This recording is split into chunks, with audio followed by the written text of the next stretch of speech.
छब्बीस सितंबर शनिचरवार की शाम है। प्रोग्राम देश प्रदेश के सारे ही दर्शकों को बलजिंदर सिंह अटवाल वालों सत श्री अकाल। आप सारिਆਂ ਦਾ ਹੀ प्रोग्राम ਦੇ ਵਿੱਚ ਨਿੱਘਾ ਤੇ ਹਾਰदिक स्वागत है। पतझड़ की रुत आ गई है। पतझड़ की रुत का यह पहला प्रोग्राम है। बेशक पतझड़ आ गई है पर सरी की बेर क्रीक पार्क के विच अजे भी बहार है। सो अज के प्रोग्राम की शुरुआत के विच लड़ीवार धार्मिक सैगमेंट जिस दे विच जपजी साहब की 20वीं पौड़ी का पाठ और व्याख्या सरवण करांगे भाई सरबजीत सिंह जी धुंदा होना तो।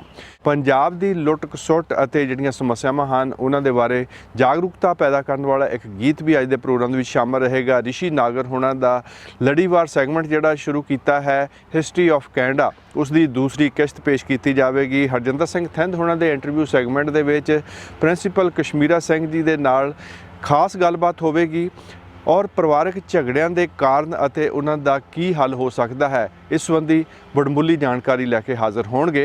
और इस तो इलावा जो प्रोग्राम के विच आखिर दे विच समा बचिया तो थोड़ा बहुत होर गीत संगीत भी शामिल करांगे। ये है अज का देश प्रदेश प्रोग्राम।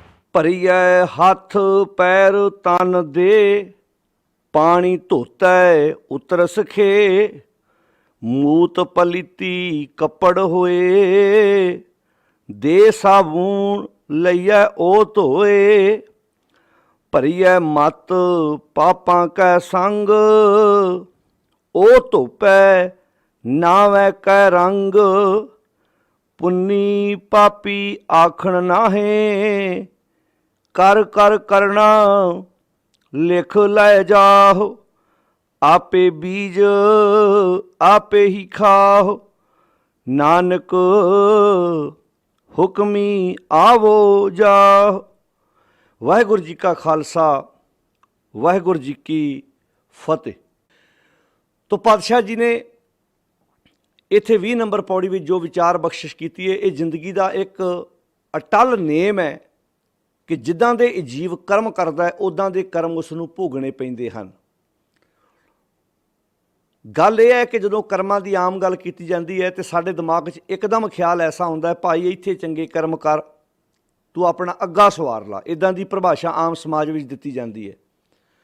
पर गुरुदेव जी ने बहुत प्यारी गल की है, कह लगे जे तू इत्थे जिद्दां दे कर्म करदा है उदां दे कर्म तैनूं आउण वाले समय 'च भोगने पैणे ने। जो तू बीजेगा जिवें आपां जे आपां ठेठ गल पंजाबी 'च करिए कि जो किसान बीजदा है वढदा भी उही है। ये नहीं भी उन्हें मक्की बीजी तो कणक वढेगा, जो बीजेगा वढेगा वही। तो गुरुदेव पिता महाराज जी ने इत्थे जो विचार बख्शिश की है, महाराज कहते ने आपे बीज आपे ही खाओ, भाव जो तू क्योंकि बीजना आप है। असी ये नहीं कह सकते किसी होर ने बीज दिता जी मैनू उहदा बीजिया आप खाना पै रहा, नहीं। आपे बीज आपे ही खाओ नानक हुक्मी आवो जाहो। गुरुदेव पिता महाराज बख्शिश करते हैं भी ये उस मालक की रजा है, उस मालक का हुक्म है, नेम है कि जिद्दां दा बीजेगा उदां दा खाएगा, उदां दे जिंदगी च उतरा चढ़ा आउणगे। जिवें असी बाबा फरीद जी के सलोकां विचों पढ़ते हाँ, फरीदा लोड़ै दाख बेजोरियां किकर बीजै जट, हंडै उन कताए दा पैदा लोड़ै पट।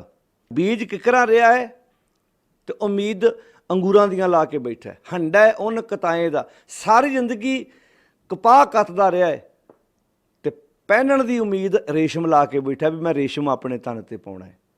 भाई जो बीजेगा वढना वो पैना है, उदां दा काम करेगा जो बीजे, क्योंकि बीजे बिख मंगे अमृत। ये किदां दा नहीं, जे मैं बीजेगा यैर ते प्राप्ति अमृत की रख के बैठा होएगा। एक गल का प्यारे ख्याल रखना, जदों मनुख माड़े कर्म करता है ये माड़े कर्म अंदर की मैल तो शुरू होंदे ने। जो आप बाणी च ये शब्द पढ़ते हैं कि मनुख का जो मन मैला होंदा है उहदा असर तन ते पैंदा है, ते तन धोतियां मन की मैल कदी भी दूर नहीं होनी। ਤੋ ਗੁਰਦੇਵ ਪਿਤਾ ਮਹਾਰਾਜ ਬੜੇ ਪਿਆਰੇ ਬਖਸ਼ਿਸ਼, ਬੜੀਆਂ ਪਿਆਰੀਆਂ ਵਿਚਾਰਾਂ ਸਾਨੂੰ ਇੱਥੇ ਬਖਸ਼ਿਸ਼ ਕਰਦੇ ਨੇ। ਜਿਵੇਂ ਆਪਾਂ ਗੁਰੂ ਅਮਰਦਾਸ ਮਹਾਰਾਜ ਜੀ ਦੇ ਬਚਨ ਪੜ੍ਹਦੇ ਆ ਰਹੇ ਹਾਂ ਕਿ ਮਨ ਮੈਲਾ ਸਭ ਕਿਛ ਮੈਲਾ, ਮਨ ਮੈਲਾ ਤੇ ਸਭ ਕੁਝ ਮੈਲਾ ਹੋ ਗਿਆ। ਜਦੋਂ ਮਨ ਮੈਲਾ ਹੁੰਦਾ ਅੱਖਾਂ ਮੈਲੀਆਂ ਹੋ ਜਾਂਦੀਆਂ, ਮਨ ਮੈਲਾ ਹੁੰਦਾ ਸਾਡੇ ਕਰਮ ਇੰਦਰੀ ਸਾਰੇ ਮੈਲੇ ਹੋ ਜਾਂਦੇ ਨੇ, ਜ਼ੁਬਾਨ ਮੈਲੀ ਹੋ ਜਾਂਦੀ ਹੈ, ਸਾਡੇ ਹੱਥ ਮੈਲੇ ਹੁੰਦੇ ਨੇ। ਮਨ ਮੈਲਾ ਸਭ ਕਿਛ ਮੈਲਾ, ਤਨ ਧੋਤੇ ਮਨ ਹਛਾ ਨਾ ਹੋਏ। ਹੁਣ ਤਨ ਧੋਣ ਨਾਲ ਮਨ ਸਾਫ਼ ਕਿੱਦਾਂ ਹੋ ਜਾਏਗਾ? ਮਨ ਦੀ ਮੈਲ ਲਾਉਣ ਲਈ ਗੁਰਦੇਵ ਨੂੰ ਬਹੁਤ ਪਿਆਰੀਆਂ ਉਦਾਹਰਨਾਂ ਦੇਣੀਆਂ ਪਈਆਂ। ਉਦਾਹਰਨ ਦਿੱਤੀ, ਕਹਿੰਦੇ ਭਰੀਏ ਹੱਥ, ਪੈਰ, ਤਨ, ਦੇਹ, ਪਾਣੀ ਧੋਤਾ ਉਤਰ ਸਕੇ। ਹੁਣ ਇਹ ਗੁਰਮਤ ਨਹੀਂ ਹੈ, ਇਹ ਦੁਨਿਆਵੀ ਪੱਖ ਹੈ। ਹਰ ਇੱਕ ਨੂੰ ਪਤਾ ਵੀ ਜਦੋਂ ਹੱਥ ਨੂੰ, ਸਾਡੇ ਸਰੀਰ ਨੂੰ ਮਿੱਟੀ ਘੱਟਾ ਲੱਗ ਜਾਂਦਾ, ਅਸੀਂ ਕਾਹਦੇ ਨਾਲ ਉਤਾਰਦੇ ਹਾਂ? ਕੁਦਰਤੀ ਗੱਲ ਹੈ, ਪਾਣੀ ਨਾਲ। ਕਿਸਾਨ ਖੇਤਾਂ 'ਚ ਕੰਮ ਕਰਦਾ ਹੈ, ਤਨ ਨੂੰ ਮਿੱਟੀ ਘੱਟਾ ਲੱਗ ਜਾਂਦਾ, ਪਾਣੀ ਨਾਲ ਉਹ ਆਪਣਾ ਇਸ਼ਨਾਨ ਕਰਦਾ, ਤਨ ਦੀ ਸਾਰੀ ਮਿੱਟੀ ਘੱਟਾ ਜਿਹੜਾ ਖੇ ਹੈ ਉਹ ਉਤਰ ਜਾਂਦੀ ਹੈ। ਇਹ ਹੁਣ ਦੁਨਿਆਵੀ ਉਦਾਹਰਨ ਹੈ, ਸਮਝਾਉਣ ਵਾਸਤੇ ਵੀ ਇੱਦਾਂ ਹੋ ਸਕਦਾ ਹੈ। ਜੇ ਤਨ ਨੂੰ ਲੱਗੀ ਹੋਈ ਮੈਲ ਪਾਣੀ ਉਤਾਰ ਸਕਦਾ ਹੈ ਤੇ ਅੱਗੇ ਜਾ ਕੇ ਗੁਰਦੇਵ ਨੇ ਕਹਿਣਾ ਘਬਰਾ ਨਾ, ਮਨ ਨੂੰ ਲੱਗੀ ਹੋਈ ਮੈਲ ਵੀ ਉਤਰੇਗੀ, ਪਰ ਚੇਤਾ ਰੱਖੀ ਪਾਣੀ ਨਾਲ ਨਹੀਂ, ਸਿਰਫ ਪਾਣੀ ਤਨ ਦੀ ਮੈਲ ਉਤਾਰ ਸਕਦਾ ਹੈ। ਭਰੀਏ ਹੱਥ, ਪੈਰ, ਤਨ, ਦੇ, ਪਾਣੀ ਧੋਤਾ ਉਤਰ ਸਖੇ। ਕਹਿੰਦੇ ਮੂਤ ਪਲੀਤੀ ਕੱਪੜ ਹੋਏ। ਇਸ ਤੋਂ ਅਗਲੀ ਗੱਲ ਆ ਗਈ, ਕੱਪੜਾ ਵੀ ਮਲ ਮੂਤਰ ਨਾਲ ਗੰਦਾ ਹੋ ਗਿਆ, ਮੈਲਾ ਹੋ ਗਿਆ। ਉੱਥੇ ਇਕੱਲਾ ਪਾਣੀ ਕੰਮ ਨਹੀਂ ਕਰਦਾ, ਦੇ ਸਾਬੂਨ ਲਈਏ ਉਹ ਧੋਏ। ਉੱਥੇ ਨਾਲ ਸਾਬਣ ਚਾਹੀਦਾ, ਦੇ ਸਾਬੂਨ ਲਈਏ ਉਹ ਧੋਏ। ਹੁਣ ਇਹ ਗੁਰਮਤ ਨਹੀਂ ਹੈ, ਇਹ ਦੁਨਿਆਵੀ ਉਦਾਹਰਨ ਹੈ ਆਮ ਬੰਦੇ ਨੂੰ ਸਮਝਾਉਣ ਵਾਸਤੇ। ਇੱਦਾਂ ਗੁਰਦੇਵ ਪਿਤਾ ਮਹਾਰਾਜ ਨੇ ਜਦੋਂ ਸਾਨੂੰ ਗੁਰਮਤ ਸਮਝਾਈ ਹੈ ਨਾ, ਬਹੁਤ ਦੁਨਿਆਵੀ ਉਦਾਹਰਨਾਂ ਦੇ ਕੇ ਸਮਝਾਇਆ, ਤਾਂ ਕਿ ਗੱਲ ਸਾਨੂੰ ਸਮਝ ਵਿੱਚ ਪੈ ਜਾਏ। ਇਹਦਾ ਅਰਥ ਗੁਰੂ ਸਾਹਿਬ ਬਹੁਤ ਕਾਬਲ ਟੀਚਰ ਸਨ। ਜੇ ਮਨ ਨੂੰ ਲੱਗੀ ਹੋਈ ਮੈਲ ਵੀ ਪਾਣੀ ਨਾਲ ਲੈਂਦੀ ਹੁੰਦੀ ਤੇ ਗੁਰਦੇਵ ਜੀ ਨੂੰ ਇੱਥੇ 20 ਨੰਬਰ ਪੌੜੀ 'ਚ ਲਿਖਣ 'ਚ ਕੀ ਅਰਜ਼ ਸੀ ਭਲਾ? ਆ ਜਿਹੜੇ ਡੇਰੇਦਾਰ ਜਿੱਦ ਕਰਦੇ ਜੀ ਸਾਡੇ ਸਰੋਵਰ ਚਣ ਕੇ ਇਸ਼ਨਾਨ ਕਰੋ ਜੀ, ਇੱਥੇ ਤੁਹਾਡੇ ਪਾਪਾਂ ਦੀ ਮੈਲ ਲੈ ਜਾਏਗੀ, ਫਿਰ ਗੁਰਦੇਵ ਜੀ ਨੂੰ ਆ ਲਿਖਣ ਦੀ ਕੀ ਲੋੜ ਪੈ ਗਈ? ਇਹ 20 ਨੰਬਰ ਪੌੜੀ ਹੈ, ਕੋਈ ਬਹੁਤ ਅੱਗੇ ਨਹੀਂ ਆਪਾਂ ਚਲੇ ਗਏ। ਗੁਰੂ ਗ੍ਰੰਥ ਸਾਹਿਬ ਦੇ ਆਰੰਭ ਦੇ ਵਿੱਚ ਹੀ ਆਪਾਂ ਜੇ ਗੱਲ ਕਰੀਏ ਤੇ ਇੰਜ ਕਹਿ ਲਈਏ ਵੀ ਗੁਰੂ ਗ੍ਰੰਥ ਸਾਹਿਬ ਦੀ ਪ੍ਰਥਮ ਬਾਣੀ, ਪਹਿਲੀ ਬਾਣੀ ਤੇ ਪਹਿਲੀ ਬਾਣੀ ਦੀ ਪਹਿਲੀ ਪੌੜੀ ਤੇ ਪਹਿਲੀ ਪੌੜੀ ਦੀ ਪਹਿਲੀ ਤੁਕ ਵਿੱਚ ਉਸ ਕਰਮ ਕਾਂਡ ਦਾ ਜ਼ਿਕਰ ਕੀਤਾ ਜਿਹੜਾ ਸਭ ਤੋਂ ਵੱਧ ਕਰਮ ਕਾਂਡ ਇਸ ਸੰਸਾਰ ਵਿੱਚ, ਇੰਜ ਦੇਸ਼ ਵਿੱਚ ਸਭ ਤੋਂ ਵੱਧ ਸਾਡੇ ਕੋਲੋਂ ਕਰਵਾਇਆ ਜਾ ਰਿਹਾ ਸੀ। ਕਿਹੜਾ? ਤਨ ਧੋ ਜੀ। ਇਹਦੇ ਨਾਲ ਤੁਸੀਂ ਸੋਚੇ ਹੋ ਜਾਓਗੇ, ਤਨ ਧੋਤਿਆਂ ਤਨ ਦੀ ਮੈਲ ਲੈ ਸਕਦੀ ਹੈ, 'ਚ ਕੋਈ ਸ਼ੱਕ ਨਹੀਂ, ਲੈ ਸਕਦੀ ਹੈ ਜੀ। ਜਿੰਨੀ ਵਾਰ ਤਨ ਧੋਗੇ ਉਹਨਾਂ ਤੁਹਾਡਾ ਤਨ ਸਾਫ਼ ਹੋਏਗਾ। ਪਰ ਤਨ ਧੋਣ ਨਾਲ ਮਨ ਸਾਫ਼ ਕਿੱਦਾਂ ਹੋ ਜਾਏਗਾ? ਭਰੀਏ ਮਤ ਪਾਪਾਂ ਕੈ ਸੰਗ। ਹੁਣ ਮਤ ਭਰ ਗਈ ਕਾਹਦੇ ਨਾਲ? ਪਾਪਾਂ ਨਾਲ। ਪਾਪ ਦੀ ਡੈਫੀਨੇਸ਼ਨ ਆਪਾਂ ਪਿੱਛੇ ਕਲੀਅਰ ਕਰ ਚੁੱਕੇ ਹਾਂ। ਪਾਪ ਮੀਨਿੰਗ ਮਾੜੀ ਸੋਚ। ਮਾੜੀ ਸੋਚ ਨਾਲ ਮਤ ਮਲੀਨ ਹੋ ਗਈ। ਹੁਣ ਫਿਰ ਮਹਾਰਾਜ ਕੀ ਕਰੀਏ? ਇਹ ਧੁੱਪਣੇ ਨਹੀਂ ਆ। ਕਹਿੰਦੇ ਜੇ ਤਨ ਦੀ ਮਿੱਟੀ ਪਾਣੀ ਨਾਲ ਧੁੱਪ ਸਕਦੀ ਹੈ, ਜੇ ਤਨ ਨੂੰ ਲੱਗੀ ਮਿੱਟੀ ਪਾਣੀ ਲਾ ਸਕਦਾ, ਜੇ ਬੈੱਡ ਸ਼ੀਟ ਕੋਈ ਕੱਪੜਾ ਮਲ ਮੂਤਰ ਨਾਲ ਗੰਦਾ ਹੋਇਆ ਪਾਣੀ ਸਾਬਣ ਨਾਲ ਧੁੱਪ ਸਕਦਾ, ਤੇ ਘਬਰਾਉਣਾ ਕਿਉਂ ਆ? ਤੇਰੇ ਮਤ ਦੀ ਮੈਲ ਵੀ ਲੈ ਸਕਦੀ ਹੈ। ਉਹ ਧੁੱਪ ਹੈ ਨਾਵੇਂ ਕੇ ਰੰਗ, ਉਹ ਧੁੱਪੇਗੀ ਨਾਮ ਦੇ ਰੰਗ ਨਾਲ। ਹੁਣ ਇੱਥੇ ਲਿਖ ਦਿੰਦੇ ਜਾਂ ਤੇ ਮਹਾਰਾਜ ਵੀ ਫਲਾਣੇ ਸਰੋਵਰ 'ਚ ਚੁੱਭੀ ਮਾਰੀ, ਉੱਥੇ ਇੰਨੇ ਚੁੱਭੇ ਮਾਰੀ, ਸੰਗਲ ਨੂੰ ਫੜ ਕੇ ਇੱਦਾਂ ਇਹਦਾ ਇਸ਼ਨਾਨ ਕਰੀ, ਤੇ ਜਾਣ ਲੱਗਿਆ ਕੈਨੀ ਭਰ ਕੇ ਲੈ ਜੀ, ਘਰ ਛੱਟਾ ਦੇਈ, ਤੇਰਾ ਘਰ ਵਧੀਆ ਹੋ ਜਾਣਾ। ਲਿਖ ਦਿੰਦੇ ਮਹਾਰਾਜ। ਫਿਤਰਾਜ ਕੀ ਸੀ? ਅੱਜ ਜਦੋਂ ਪ੍ਰਚਾਰ ਕੋਈ ਗੱਲ ਸੁਣਾਉਂਦਾ ਬਾਣੀ ਦੀ ਦਲੀਲ ਦੇ ਕੇ ਵੀ ਭਾਈ ਨਾਤਿਆਂ ਮੁਕਤੀ ਨਹੀਂ ਮਿਲਣੀ, ਨਾਤਿਆਂ ਤੇਰੀ ਕੋਈ ਬਿਮਾਰੀ ਠੀਕ ਨਹੀਂ ਹੋਣੀ, ਕਿੱਦਾਂ ਸਮਝਾਂਗੇ ਅਸੀਂ? ਕਦੋਂ ਸਾਨੂੰ ਸਮਝ ਆਏਗੀ ਵੀ ਕਿੱਦਾਂ ਸਾਨੂੰ ਇਮੋਸ਼ਨਲ ਬਲੈਕਮੇਲ ਕੀਤਾ ਜਾ ਰਿਹਾ ਹੈ? ਜਿਹੜਾ ਅਸਲੀ ਵਿਸ਼ਵਾਸ ਸੀ ਉਹ ਕੀ ਸੀ? ਬਾਣੀ ਦੀ ਵਿਚਾਰ ਤੇ। ਆ ਜਿਹੜੇ ਇਹ ਕਹਿੰਦੇ ਸੀ ਨਾ ਇੱਥੇ ਨਾਤਿਆਂ ਆ ਠੀਕ ਹੋ ਜਾਣਾ, ਅਸਲ ਦੇ ਵਿੱਚ ਉਹ ਗੁਰਮਤ ਤੋਂ ਉਲਟ ਨੇ, ਉਹ ਗੁਰੂ ਦੇ ਦੋਖੀ ਨੇ, ਉਹ ਗੁਰੂ ਦੇ ਸ਼ਰੀਕ ਬਣ ਬੈਂਦੇ। ਅਸਲ 'ਚ ਇਹਨਾਂ ਲੋਕਾਂ ਨੇ ਗੁਰੂ ਤੋਂ ਵਿਸ਼ਵਾਸ ਉਠਾਇਆ ਆਮ ਬੰਦੇ ਦਾ। ਕਿਉਂ? ਉਹਨਾਂ ਨੇ ਗੱਲ ਬੜੀ ਵੱਡੀ ਕਹਿਤੀ, ਉਂਝ ਹੋਇਆ ਨਹੀਂ, ਅਗਲਾ ਦੂਰ ਚਲਾ ਗਿਆ। ਜੇ ਗੱਲ ਪਹਿਲਾਂ ਹੀ ਸਹੀ ਕਹਿੰਦੇ ਵੀ ਭਾਈ ਪਾਣੀ ਸਿਰਫ ਤਨ ਦੀ ਮੈਲ ਉਤਾਰ ਸਕਦਾ ਹੈ, ਮਨ ਦੀ ਮੈਲ ਉਤਾਰਨ ਵਿੱਚ ਪਾਣੀ 'ਚ ਕੋਈ ਤਾਕਤ ਨਹੀਂ। ਬਾਣੀ 'ਚ ਲਿਖ ਦਿੱਤਾ ਮਹਾਰਾਜ ਨੇ। ਬਾਣੀ ਪੜ੍ਹੀ ਕੋਈ ਨਹੀਂ, ਉਹਦੇ 'ਤੇ ਪਾਠ ਕਰਾ ਛੱਡੇ ਅਸੀਂ। ਪਰ ਇਹ ਮਤ ਪਾਪਾਂ ਕੇ ਸੰਗ, ਤੇ ਜਿਹੜੀ ਮਤ ਪਾਪਾਂ ਨਾਲ ਭਰ ਜਾਂਦੀ ਹੈ ਨਾ, ਉਹਨੂੰ ਫਿਰ ਭਗਤੀ ਇਬਾਦਤ ਥੋੜ੍ਹਾ ਚੰਗੀ ਲੱਗਦੀ ਹੈ, ਉਹ ਬੀਜ ਥੋੜ੍ਹਾ ਬਦਲਣਾ ਚਾਹੁੰਦਾ। ਉੱਥੇ ਫਿਰ ਗੁਰਦੇਵ ਨੇ, ਭਗਤ ਕਬੀਰ ਨੇ ਕਹਿਤਾ, ਕਬੀਰ ਪਾਪੀ ਭਗਤ ਨਾ ਭਾਵਈ। ਭਗਤ ਮੀਨਿੰਗ ਭਗਤੀ ਇਬਾਦਤ ਗੁਣ ਚੰਗਿਆਈ ਮਾੜੀ ਸੋਚ ਵਾਲੇ ਨੂੰ ਗੁਣ ਚੰਗਿਆਈ ਇਬਾਦਤ ਚੰਗੀ ਨਹੀਂ ਲੱਗਦੀ। ਜਿਵੇਂ ਮੱਖੀ ਨੂੰ ਚੰਦਨ ਨਹੀਂ ਚੰਗਾ ਲੱਗਦਾ, ਜਿਹੇ ਬਿਗੰਧ ਤਹਿ ਜਾਏ। ਜਿੱਥੇ ਗੰਦਗੀ ਹੈ ਉੱਥੇ ਜਾ ਕੇ ਉਹਨੇ ਬਹਿਣਾ। ਜੇ ਜਿਹੜਾ ਤਨ ਮਿੱਟੀ ਨਾਲ ਭਰਿਆ ਸੀ ਉਹ ਤਨ ਸਾਫ਼ ਸੁਥਰਾ ਹੋ ਗਿਆ, ਵੇਖਣ ਨੂੰ ਜੀ ਨਹੀਂ ਸੀ ਕਰਦਾ। ਐਂ ਜਦੋਂ ਇਸ਼ਨਾਨ ਕੀਤਾ ਵਧੀਆ ਤਨ ਬਣ ਗਿਆ, ਕੱਪੜਾ ਮਲ ਮੂਤਰ ਨਾਲ ਗੰਦਾ ਹੋਇਆ ਸੀ ਉਹ ਸਾਫ਼ ਹੋ ਗਿਆ। ਤੇ ਬੰਦਿਆ ਤੂੰ ਕਿਉਂ ਨਹੀਂ ਸਾਫ਼ ਹੋ ਸਕਦਾ? ਘਬਰਾ ਨਾ ਪਰ ਇਹ ਮਤ ਪਾਪਾਂ ਕੇ ਸੰਗ ਉਹ ਧੋਪੈ ਨਾਵੇਂ ਕੇ ਰੰਗ। ਅੱਗੇ ਕਹਿੰਦੇ ਪੁੰਨੀ ਪਾਪੀ ਆਖਣ। ਇਹ ਪੁੰਨ ਤੇ ਪਾਪ ਕਹਿਣ ਮਾਤਰ ਹੀ ਥੋੜਾ ਹੈਗੇ ਆ ਵੀ ਇਹ ਕੋਈ ਤਮਾਸ਼ਾ ਥੋੜਾ, ਕਹਾਣੀ ਥੋੜੀ ਵੀ ਇਹ ਪੁੰਨ ਪਾਪ ਹੈਗੇ ਨੇ। ਪੁੰਨ ਪਾਪ ਬਸ ਵੱਖਰੀ ਗੱਲ। ਸਾਡੇ ਲੋਕਾਂ ਨੇ ਪੁੰਨ ਪਾਪ ਦੀ ਡੈਫੀਨੇਸ਼ਨ ਆਪਣੀ ਬਣਾ ਲਈ ਵੀ ਇੱਧਰੋਂ ਠੱਗੀਆਂ ਮਾਰ ਲਓ, ਜਿਵੇਂ ਆਪਾਂ ਪਿੱਛੇ ਪੌੜੀਆਂ 'ਚ ਪੜ੍ਹ ਆਏ ਆ ਵੀ ਰਾਤ ਚੋਰੀ ਕਰ ਲਓ, ਸਵੇਰੇ ਉੱਠ ਕੇ ਦਾਨ ਕਰ ਦਿਓ, ਬੜਾ ਪੁੰਨੀ ਬੰਦਾ ਬਈ। ਇੱਦਾਂ ਕਹਿਣਗੇ। ਲੰਗਰ ਲਾਉਂਦਾ ਸਾਲ 'ਚ 2 ਵਾਰ, ਮਰਗ ਭਾਗੋ ਵੀ ਲਾਉਂਦਾ ਸੀ। ਪੁੰਨੀ ਪਾਪੀ ਆਖਣ। ਇਹ ਪੁੰਨ ਪਾਪ ਕਹਿਣ ਮਾਤਰ ਥੋੜਾ, ਕੋਈ ਕਹਾਣੀ ਥੋੜਾ ਹੈ। ਇਹ ਹੈਗੇ ਨੇ। ਪਾਪ ਕੀ ਹੈ? ਮਾੜੀ ਸੋਚ। ਪੁੰਨ ਕੀ ਹੈ? ਇਹ ਵੀ ਆਪਾਂ ਗੁਰੂ ਰਾਮਦਾਸ ਮਹਾਰਾਜ ਕੋਲੋਂ ਪੁੱਛੋਗੇ। ਕਾਸ਼ ਕਿਤੇ ਗੁਰੂ ਰਾਮਦਾਸ ਮਹਾਰਾਜ ਜੀ ਦੇ ਕੋਲੇ ਗੱਲ ਜਾ ਕੇ ਪੁੱਛੀ ਹੁੰਦੀ। ਆਪਾਂ ਰੋਜ਼ ਪੜ੍ਹਦੇ ਹਾਂ ਨਾ ਸੋਹਰਾ ਸਾਹਿਬ ਦੀ ਬਾਣੀ 'ਚ, ਕਾਮ ਕ੍ਰੋਧ ਨਗਰ ਬਹੁ ਭਰਿਆ। ਕੋਈ ਨਗਰ ਗੰਦ ਨਾ ਭਰਿਆ ਹੋਵੇ ਤੇ ਬਾਹਰੋਂ ਆਇਆ ਮਹਿਮਾਨ ਨਹੀਂ ਕਹਿੰਦਾ ਉਹ ਗੁਰਦੁਆਰੇ ਝਾੜੂ ਪੋਚੇ ਲਾਈ ਜਾਂਦੇ, ਕਦੀ ਪਿੰਡ ਦੀਆਂ ਗਲੀਆਂ ਵੀ ਸਾਫ਼ ਕਰ ਲਿਆ ਕਰੋ। ਗੁਰੂ ਰਾਮਦਾਸ ਪਿਤਾ ਮਹਾਰਾਜ ਜੀ ਕਹਿੰਦੇ ਸਭ ਤੋਂ ਵੱਡਾ ਪੁੰਨ ਪਤਾ ਕੀ ਹੈ? ਕਰ ਅੰਜੁਲੀ ਪੁੰਨ ਵੱਡਾ ਹੈ, ਕਰ ਡੰਡਾਉਤ ਪੁੰਨ ਵੱਡਾ। ਸਭ ਤੋਂ ਵੱਡਾ ਪੁੰਨ ਹੈ ਉਹਦੇ ਗਾੜੀ ਡੰਡਾਉਤ ਕਰਨੀ, ਭਾਵ ਗੁਣਾਂ ਨੂੰ ਜੀ ਆਇਆਂ ਆਖਣਾ, ਗੁਰੂ ਦੀ ਸਿੱਖਿਆ ਨੂੰ ਸਿਰ ਝੁਕਾਉਣਾ। ਪੁੰਨੀ ਪਾਪੀ ਆਖਣ। ਇਹ ਪੁੰਨ ਪਾਪ ਕਹਿਣ ਮਾਤਰ ਨਹੀਂ। ਪੁੰਨੀ ਪਾਪੀ ਆਖਣ। ਇਹ ਪੁੰਨ ਪਾਪ ਕਹਿਣ ਮਾਤਰ ਨਹੀਂ। ਹੁਣ ਜੇ ਤੇ ਪੁੰਨ ਕਰੋਗੇ ਫਲ ਪੁੰਨ ਮੁਤਾਬਕ ਮਿਲੇਗਾ। ਜੇ ਗੁਰੂ ਦੀ ਸਿੱਖਿਆ ਨੂੰ ਜ਼ਿੰਦਗੀ 'ਚ ਧਾਰਨ ਕਰੋਗੇ, ਅਮਲ ਕਰ ਧਰਤੀ, ਤੇ ਫਿਰ ਸੱਚੀ ਗੱਲ ਜੀਵਨ ਦੇ ਵਿੱਚ ਅੰਮ੍ਰਿਤ ਆਏਗਾ। ਤੇ ਜੇ ਪਾਪ ਬੀਜੇ, ਜੇ ਮਾੜੀ ਸੋਚ ਮੁਤਾਬਕ ਕਰਮ ਕੀਤੇ, ਤੇ ਫਿਰ ਦੱਦੇ ਦੋਸ਼ ਨਾ ਦੇਉ ਕਿਸੇ। ਦੋਸ਼ ਕਰਮਾਂ ਪੜ੍ਹੋ ਹਾਂ ਜੀ, ਪਰ ਘਰਾਂ 'ਚ ਬੈਠਿਆਂ ਨੂੰ ਬਾਣੀ ਆਉਂਦੀ ਹੋਣੀ ਹੈ। ਦੋਸ਼ ਕਰਮਾਂ ਆਪਣੇ। ਜੋ ਮੈਂ ਕੀਆ ਆਪੇ ਬੀਜ ਆਪੇ ਹੀ ਖਾਓ, ਜੋ ਮੈਂ ਕੀਆ ਸੋ ਮੈਂ ਪਾਇਆ, ਦੋਸ਼ ਨਾ ਦੀਜੈ ਅਵਰਜਨਾ। ਇਹ ਅੱਗੇ ਜਾ ਕੇ ਆਪਾਂ ਇਸ ਟੌਪਿਕ 'ਤੇ ਵਿਚਾਰ ਕਰਾਂਗੇ। ਕਰਮ ਵੀ 2 ਕਿਸਮ ਦੇ, ਇੱਕ ਨਿੱਜੀ ਕਰਮ ਹੁੰਦਾ, ਇੱਕ ਸਮੂਹ ਕਰਮ ਹੁੰਦਾ। ਨਿੱਜੀ ਕਰਮ ਹੁੰਦਾ ਇੱਕ ਇਨਸਾਨ ਨੇ ਨਸ਼ਾ ਪੀਤਾ, ਉਹਦਾ ਆਪਣਾ ਗੁਰਦਾ ਹੀ ਖਰਾਬ ਹੋਇਆ, ਇਹ ਉਹਦਾ ਨਿੱਜੀ ਕਰਮ ਹੈ। ਇੱਕ ਹੁੰਦਾ ਸਮੂਹ ਕਰਮ। ਜਿਵੇਂ ਮੰਨ ਲਓ ਪਿਓ ਨਸ਼ਾ ਕਰਦਾ ਸੀ, ਉਹਨੇ ਜ਼ਮੀਨ ਵੇਚ ਦਿੱਤੀ, ਪੁੱਤ ਦਾ ਜਨਮ ਹੋਇਆ। ਪੁੱਤ ਹੁੰਦਾ ਇਹ 'ਚ ਮੇਰਾ ਕੀ ਕਸੂਰ ਸੀ? ਮੇਰਾ ਕਰਮ ਕਿੱਦਾਂ ਮਾੜਾ ਹੋਇਆ? ਮੈਂ ਤਾਂ ਕੋਈ ਮਾੜਾ ਕਰਮ ਨਹੀਂ ਕੀਤਾ। ਨਸ਼ਾ ਪਿਓ ਕਰਦਾ ਸੀ, ਜ਼ਮੀਨ ਮੇਰੀ ਵੇਚ ਗਿਆ। ਇਹਨੂੰ ਜਮਾਤੀ ਕਰਮ ਕਹਿੰਦੇ ਆ। ਕਿੱਦਾਂ? ਕਿਉਂਕਿ ਤੂੰ ਮਾਣ ਨਾਲ ਕਹਿਣਾ ਵੀ ਹੈ ਨਾ ਵੀ ਪਿਓ ਮੇਰਾ ਹੈ। ਤੇਰੇ ਸਕੂਲ ਦੇ ਸਰਟੀਫਿਕੇਟ 'ਤੇ ਨਾਮ ਵੀ ਤਾਂ ਤੇਰੇ ਪਿਓ ਦਾ ਹੀ ਲਿਖਿਆ ਨਾ। ਇਹ ਜਮਾਤੀ ਕਰਮ ਹੈ। ਇਹ ਇੱਕ ਨਿੱਜੀ ਕਰਮ ਹੈ, ਇੱਕ ਜਮਾਤੀ ਕਰਮ ਹੈ।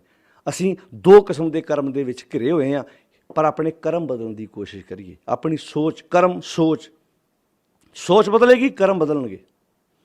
ਜਦੋਂ ਅਸੀਂ ਸੋਚ ਨਹੀਂ ਬਦਲਦੇ, ਕਰਮ ਨਹੀਂ ਬਦਲਦੇ। ਕਰਮ ਉੱਥੇ ਤੁਹਾਨੂੰ ਦੱਦੈ ਦੋਸ਼ ਨਾ ਦੇਉ ਕਿਸੇ, ਦੋਸ਼ ਕਰਮਾਂ ਆਪਣੇ। ਹੁਣ ਕਈ ਵਾਰੀ ਆਪਾਂ ਵੇਖਦੇ ਹਾਂ ਸਮਾਜ ਵਿੱਚ ਇੱਕ ਬੰਦੇ ਦਾ ਕੋਈ ਕਸੂਰ ਨਹੀਂ, ਆਪਣੀ ਰੋਡ 'ਤੇ ਕੰਢੇ ਕੰਢੇ ਤੁਰਿਆ ਜਾ, ਪਿੱਛੋਂ ਦਾ ਟਰੱਕ ਬੰਦਾ ਰੱਜਿਆ ਹੋਇਆ ਉਹ ਉੱਤੇ ਚੜ੍ਹ ਜਾਂਦਾ। ਆਪਾਂ ਕਹਾਂਗੇ ਉਹਦਾ ਕੀ ਕਸੂਰ ਸੀ? ਉਹਦੇ ਉੱਤੇ ਟਰੱਕ ਚੜ੍ਹ ਗਿਆ, ਉਹਨੇ ਤਾਂ ਕੁਝ ਨਹੀਂ ਕਿਹਾ, ਉਹਦਾ ਕਸੂਰ ਕੋਈ ਨਹੀਂ। ਪਰ ਉਹ ਸਮਾਜ ਵਿੱਚ ਰਹਿ ਰਿਹਾ। ਇਹ ਜਮਾਤੀ ਕਰਮ ਹੈ। ਉਹ ਸਮਾਜ ਵਿੱਚ ਰਹਿ ਰਿਹਾ, ਉਸ ਢਾਂਚੇ ਵਿੱਚ ਰਹਿ ਰਿਹਾ। ਉਹ ਜਿਸ ਦੇ ਅਸੀਂ ਸਾਰੇ ਪਾਰਟ ਹਾਂ, ਜਿਸ ਦੇ ਅਸੀਂ ਸਾਰੇ ਹਿੱਸੇਦਾਰ ਹਾਂ। ਅਸੀਂ ਬਦਲਣ ਵਿੱਚ ਯੋਗਦਾਨ ਵੀ ਤਾਂ ਨਹੀਂ ਨਾ ਪਾਇਆ। ਆਪਣਾ ਅਸੀਂ ਯੋਗਦਾਨ ਪਾਈਏ ਤੇ ਬਹੁਤ ਕੁਝ ਬਦਲਿਆ ਜਾ ਸਕਦਾ ਹੈ। ਕਈ ਵਾਰ ਅਸੀਂ ਇਹ ਦੋਸ਼ ਦਿੰਦੇ, ਹਾਏ ਰੱਬ ਨੇ ਧੱਕਾ ਕੀਤਾ, ਰੱਬ ਨੇ ਲੋੜਾ ਮਾਰਤਾ, ਰੱਬ ਨੇ ਮੱਤ ਪੁੱਠੀ ਪਾਤੀ ਆਣ ਕੇ। ਨਹੀਂ ਭਾਈ, ਇਹਦਾ ਦੋਸ਼ ਤੁਸੀਂ ਮਾਲਕ ਦੇ ਮੱਥੇ ਨਹੀਂ ਮੜ ਸਕਦੇ। ਬਾਣੀ ਕਹਿੰਦੀ ਆਪਣੇ ਕਰਮ ਬਦਲ, ਆਪਣੀ ਸੋਚ ਬਦਲ, ਆਪਣੀਆਂ ਆਦਤਾਂ ਬਦਲ। ਦੱਦੇ ਦੋਸ਼ ਨਾ ਦੇਉ ਕਿਸੇ, ਦੋਸ਼ ਕਰਮ ਆਪਣਿਆ। ਜੋ ਮੈਂ ਕੀਆ ਸੋ ਮੈਂ ਪਾਇਆ, ਦੋਸ਼ ਨਾ ਦੀਜੈ ਅਵਰਜਨਾ। ਤਾਂ ਪਾਤਸ਼ਾਹ ਬਹੁਤ ਪਿਆਰੇ ਤਰੀਕੇ ਨਾਲ ਗੱਲ ਸਮਝਾਉਂਦੇ ਨੇ। ਪੁੰਨੀ ਪਾਪੀ ਆਖਣ ਨਾਹੀਂ, ਕਰ ਕਰਨਾ। ਬਸ ਆਹ ਸਮਝਾਤਾ।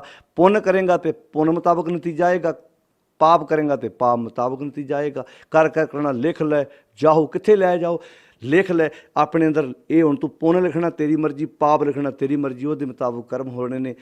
ਕਰ ਕਰਨਾ ਲਿਖ ਲੈ ਜਾਓ, ਤੇ ਆਪੇ ਬੀਜ ਆਪੇ ਹੀ ਖਾਓ। ਆਪੇ ਬੀਜੇਗਾ ਆਪੇ ਖਾਏਗਾ, ਤੇ ਨਾਨਕ ਹੁਕਮੀ ਆਵੋ ਜਾਓ। ਹੇ ਨਾਨਕ, ਉਹਦਾ ਹੁਕਮ ਹੈ, ਉਹਦਾ ਨਿਯਮ ਹੈ, ਜਿਹੜਾ ਗੁਰੂਦੇਵ ਨੇ ਇੱਕੇ ਵਾਰ ਕਹਿ ਦਿੱਤਾ ਕਿ ਉਹਨੂੰ ਬਿਆਨ ਕੀਤਾ। ਨਾਨਕ ਹੁਕਮ ਹੈ ਜੇ ਪੁੱਜੈ ਤਾਂ ਮੈਂ ਕਹੇ ਨਾ ਕੋਏ, ਜਿਹੜਾ ਹੁਕਮ ਨੂੰ ਬੁੱਝ ਲੈਂਦਾ ਉਹ ਹਉਮੈ ਵਾਲੀ, ਉਹਦੇ ਮਨ ਨੂੰ ਹਉਮੈ ਵਾਲੀ ਮੈਲ ਫਿਰ ਨਹੀਂ ਲੱਗਦੀ।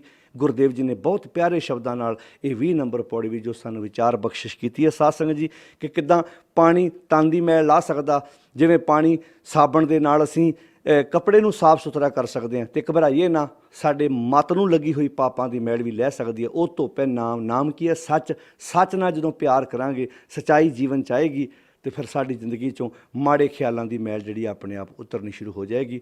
ਸਾਰਿਆਂ ਦਾ ਧੰਨਵਾਦ। ਵਾਹਿਗੁਰੂ ਜੀ ਕਾ ਖਾਲਸਾ, ਵਾਹਿਗੁਰੂ ਜੀ ਕੀ ਫਤਿਹ।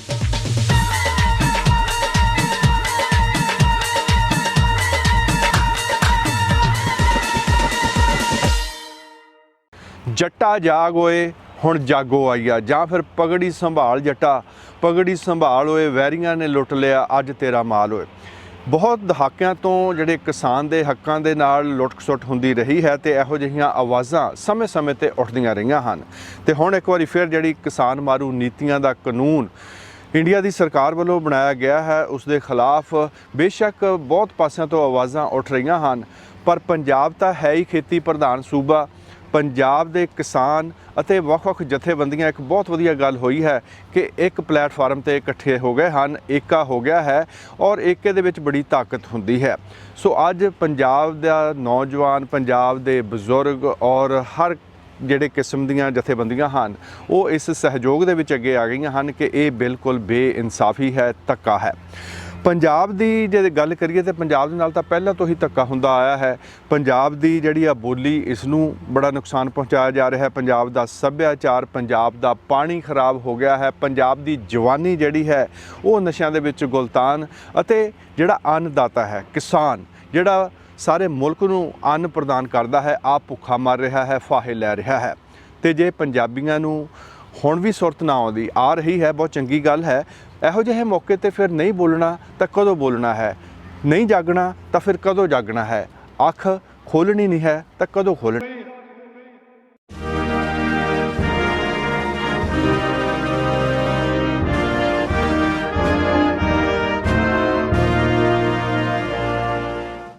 ਕੈਨੇਡਾ ਦੇ ਇਤਿਹਾਸ ਦੀ ਪੰਜਾਬੀ ਵਿੱਚ ਜਾਣਕਾਰੀ ਦੇਣ ਦਾ ਸਿਲਸਿਲਾ ਜਾਰੀ ਹੈ ਤੇ ਰੈੱਡ FM ਵੱਲੋਂ ਇਸ ਦੀ ਦੂਸਰੀ ਕਿਸ਼ਤ ਪੇਸ਼ ਕੀਤੀ ਜਾ ਰਹੀ ਹੈ।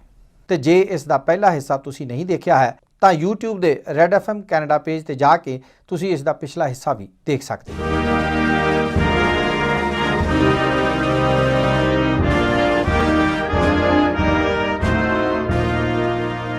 ਮੂਲ ਨਿਵਾਸੀ ਅਤੇ ਟ੍ਰੀਟੀ ਅਧਿਕਾਰਾਂ ਬਾਰੇ ਕੈਨੇਡਾ ਦੇ ਸੰਵਿਧਾਨ ਵਿੱਚ ਗੱਲ ਬਹੁਤ ਚੰਗੀ ਤਰ੍ਹਾਂ ਕੀਤੀ ਗਈ ਹੈ। ਕਿੰਗ ਜਾਰਜ III ਨੇ ਟੈਰੀਟੋਰੀਅਲ ਅਧਿਕਾਰਾਂ ਨੂੰ 1763 ਵਿੱਚ ਸ਼ਾਹੀ ਮਾਨਤਾ ਦੇ ਦਿੱਤੀ ਸੀ। ਨਵੇਂ ਆਉਣ ਵਾਲਿਆਂ ਵਾਸਤੇ ਇਹਨਾਂ ਟ੍ਰੀਟੀਜ਼ ਨੂੰ ਤਿਆਰ ਕੀਤਾ ਗਿਆ ਸੀ, ਪਰ ਇਹਨਾਂ ਟ੍ਰੀਟੀਜ਼ ਦੀ ਬਹੁਤੀ ਪਰਵਾਹ ਨਹੀਂ ਕੀਤੀ ਗਈ। ਸਾਲ 1800 ਤੋਂ ਲੈ ਕੇ 1980 ਦੇ ਦਹਾਕੇ ਤੱਕ ਫੈਡਰਲ ਸਰਕਾਰਾਂ ਨੇ ਮੂਲ ਨਿਵਾਸੀ ਬੱਚਿਆਂ ਨੂੰ ਰੈਜ਼ੀਡੈਂਸ਼ੀਅਲ ਸਕੂਲਜ਼ ਵਿੱਚ ਪੜ੍ਹਾਉਣ ਦੀ ਯੋਜਨਾ ਨੂੰ ਚਾਲੂ ਰੱਖਿਆ ਤੇ ਇਹ ਕੋਸ਼ਿਸ਼ ਕੀਤੀ ਕਿ ਮੂਲ ਨਿਵਾਸੀ ਬੱਚਿਆਂ ਨੂੰ ਵਿਦੇਸ਼ੀ ਲੋਕਾਂ ਨਾਲ ਇੱਕਮਿਕ ਕੀਤਾ ਜਾਏ। ਇਹਨਾਂ ਰੈਜ਼ੀਡੈਂਸ਼ੀਅਲ ਸਕੂਲਾਂ ਵਿੱਚ ਮੂਲ ਨਿਵਾਸੀ ਬੱਚਿਆਂ ਨਾਲ ਅੰਨਾ ਧੱਕਾ ਕੀਤਾ ਗਿਆ।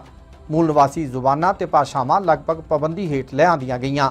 ਸਾਲ 2008 ਵਿੱਚ ਫੈਡਰਲ ਸਰਕਾਰ ਨੇ ਇਹਨਾਂ ਜ਼ੁਲਮਾਂ ਵਾਸਤੇ ਰਸਮੀ ਤੌਰ ਉੱਤੇ ਮਾਫੀ ਵੀ ਮੰਗੀ।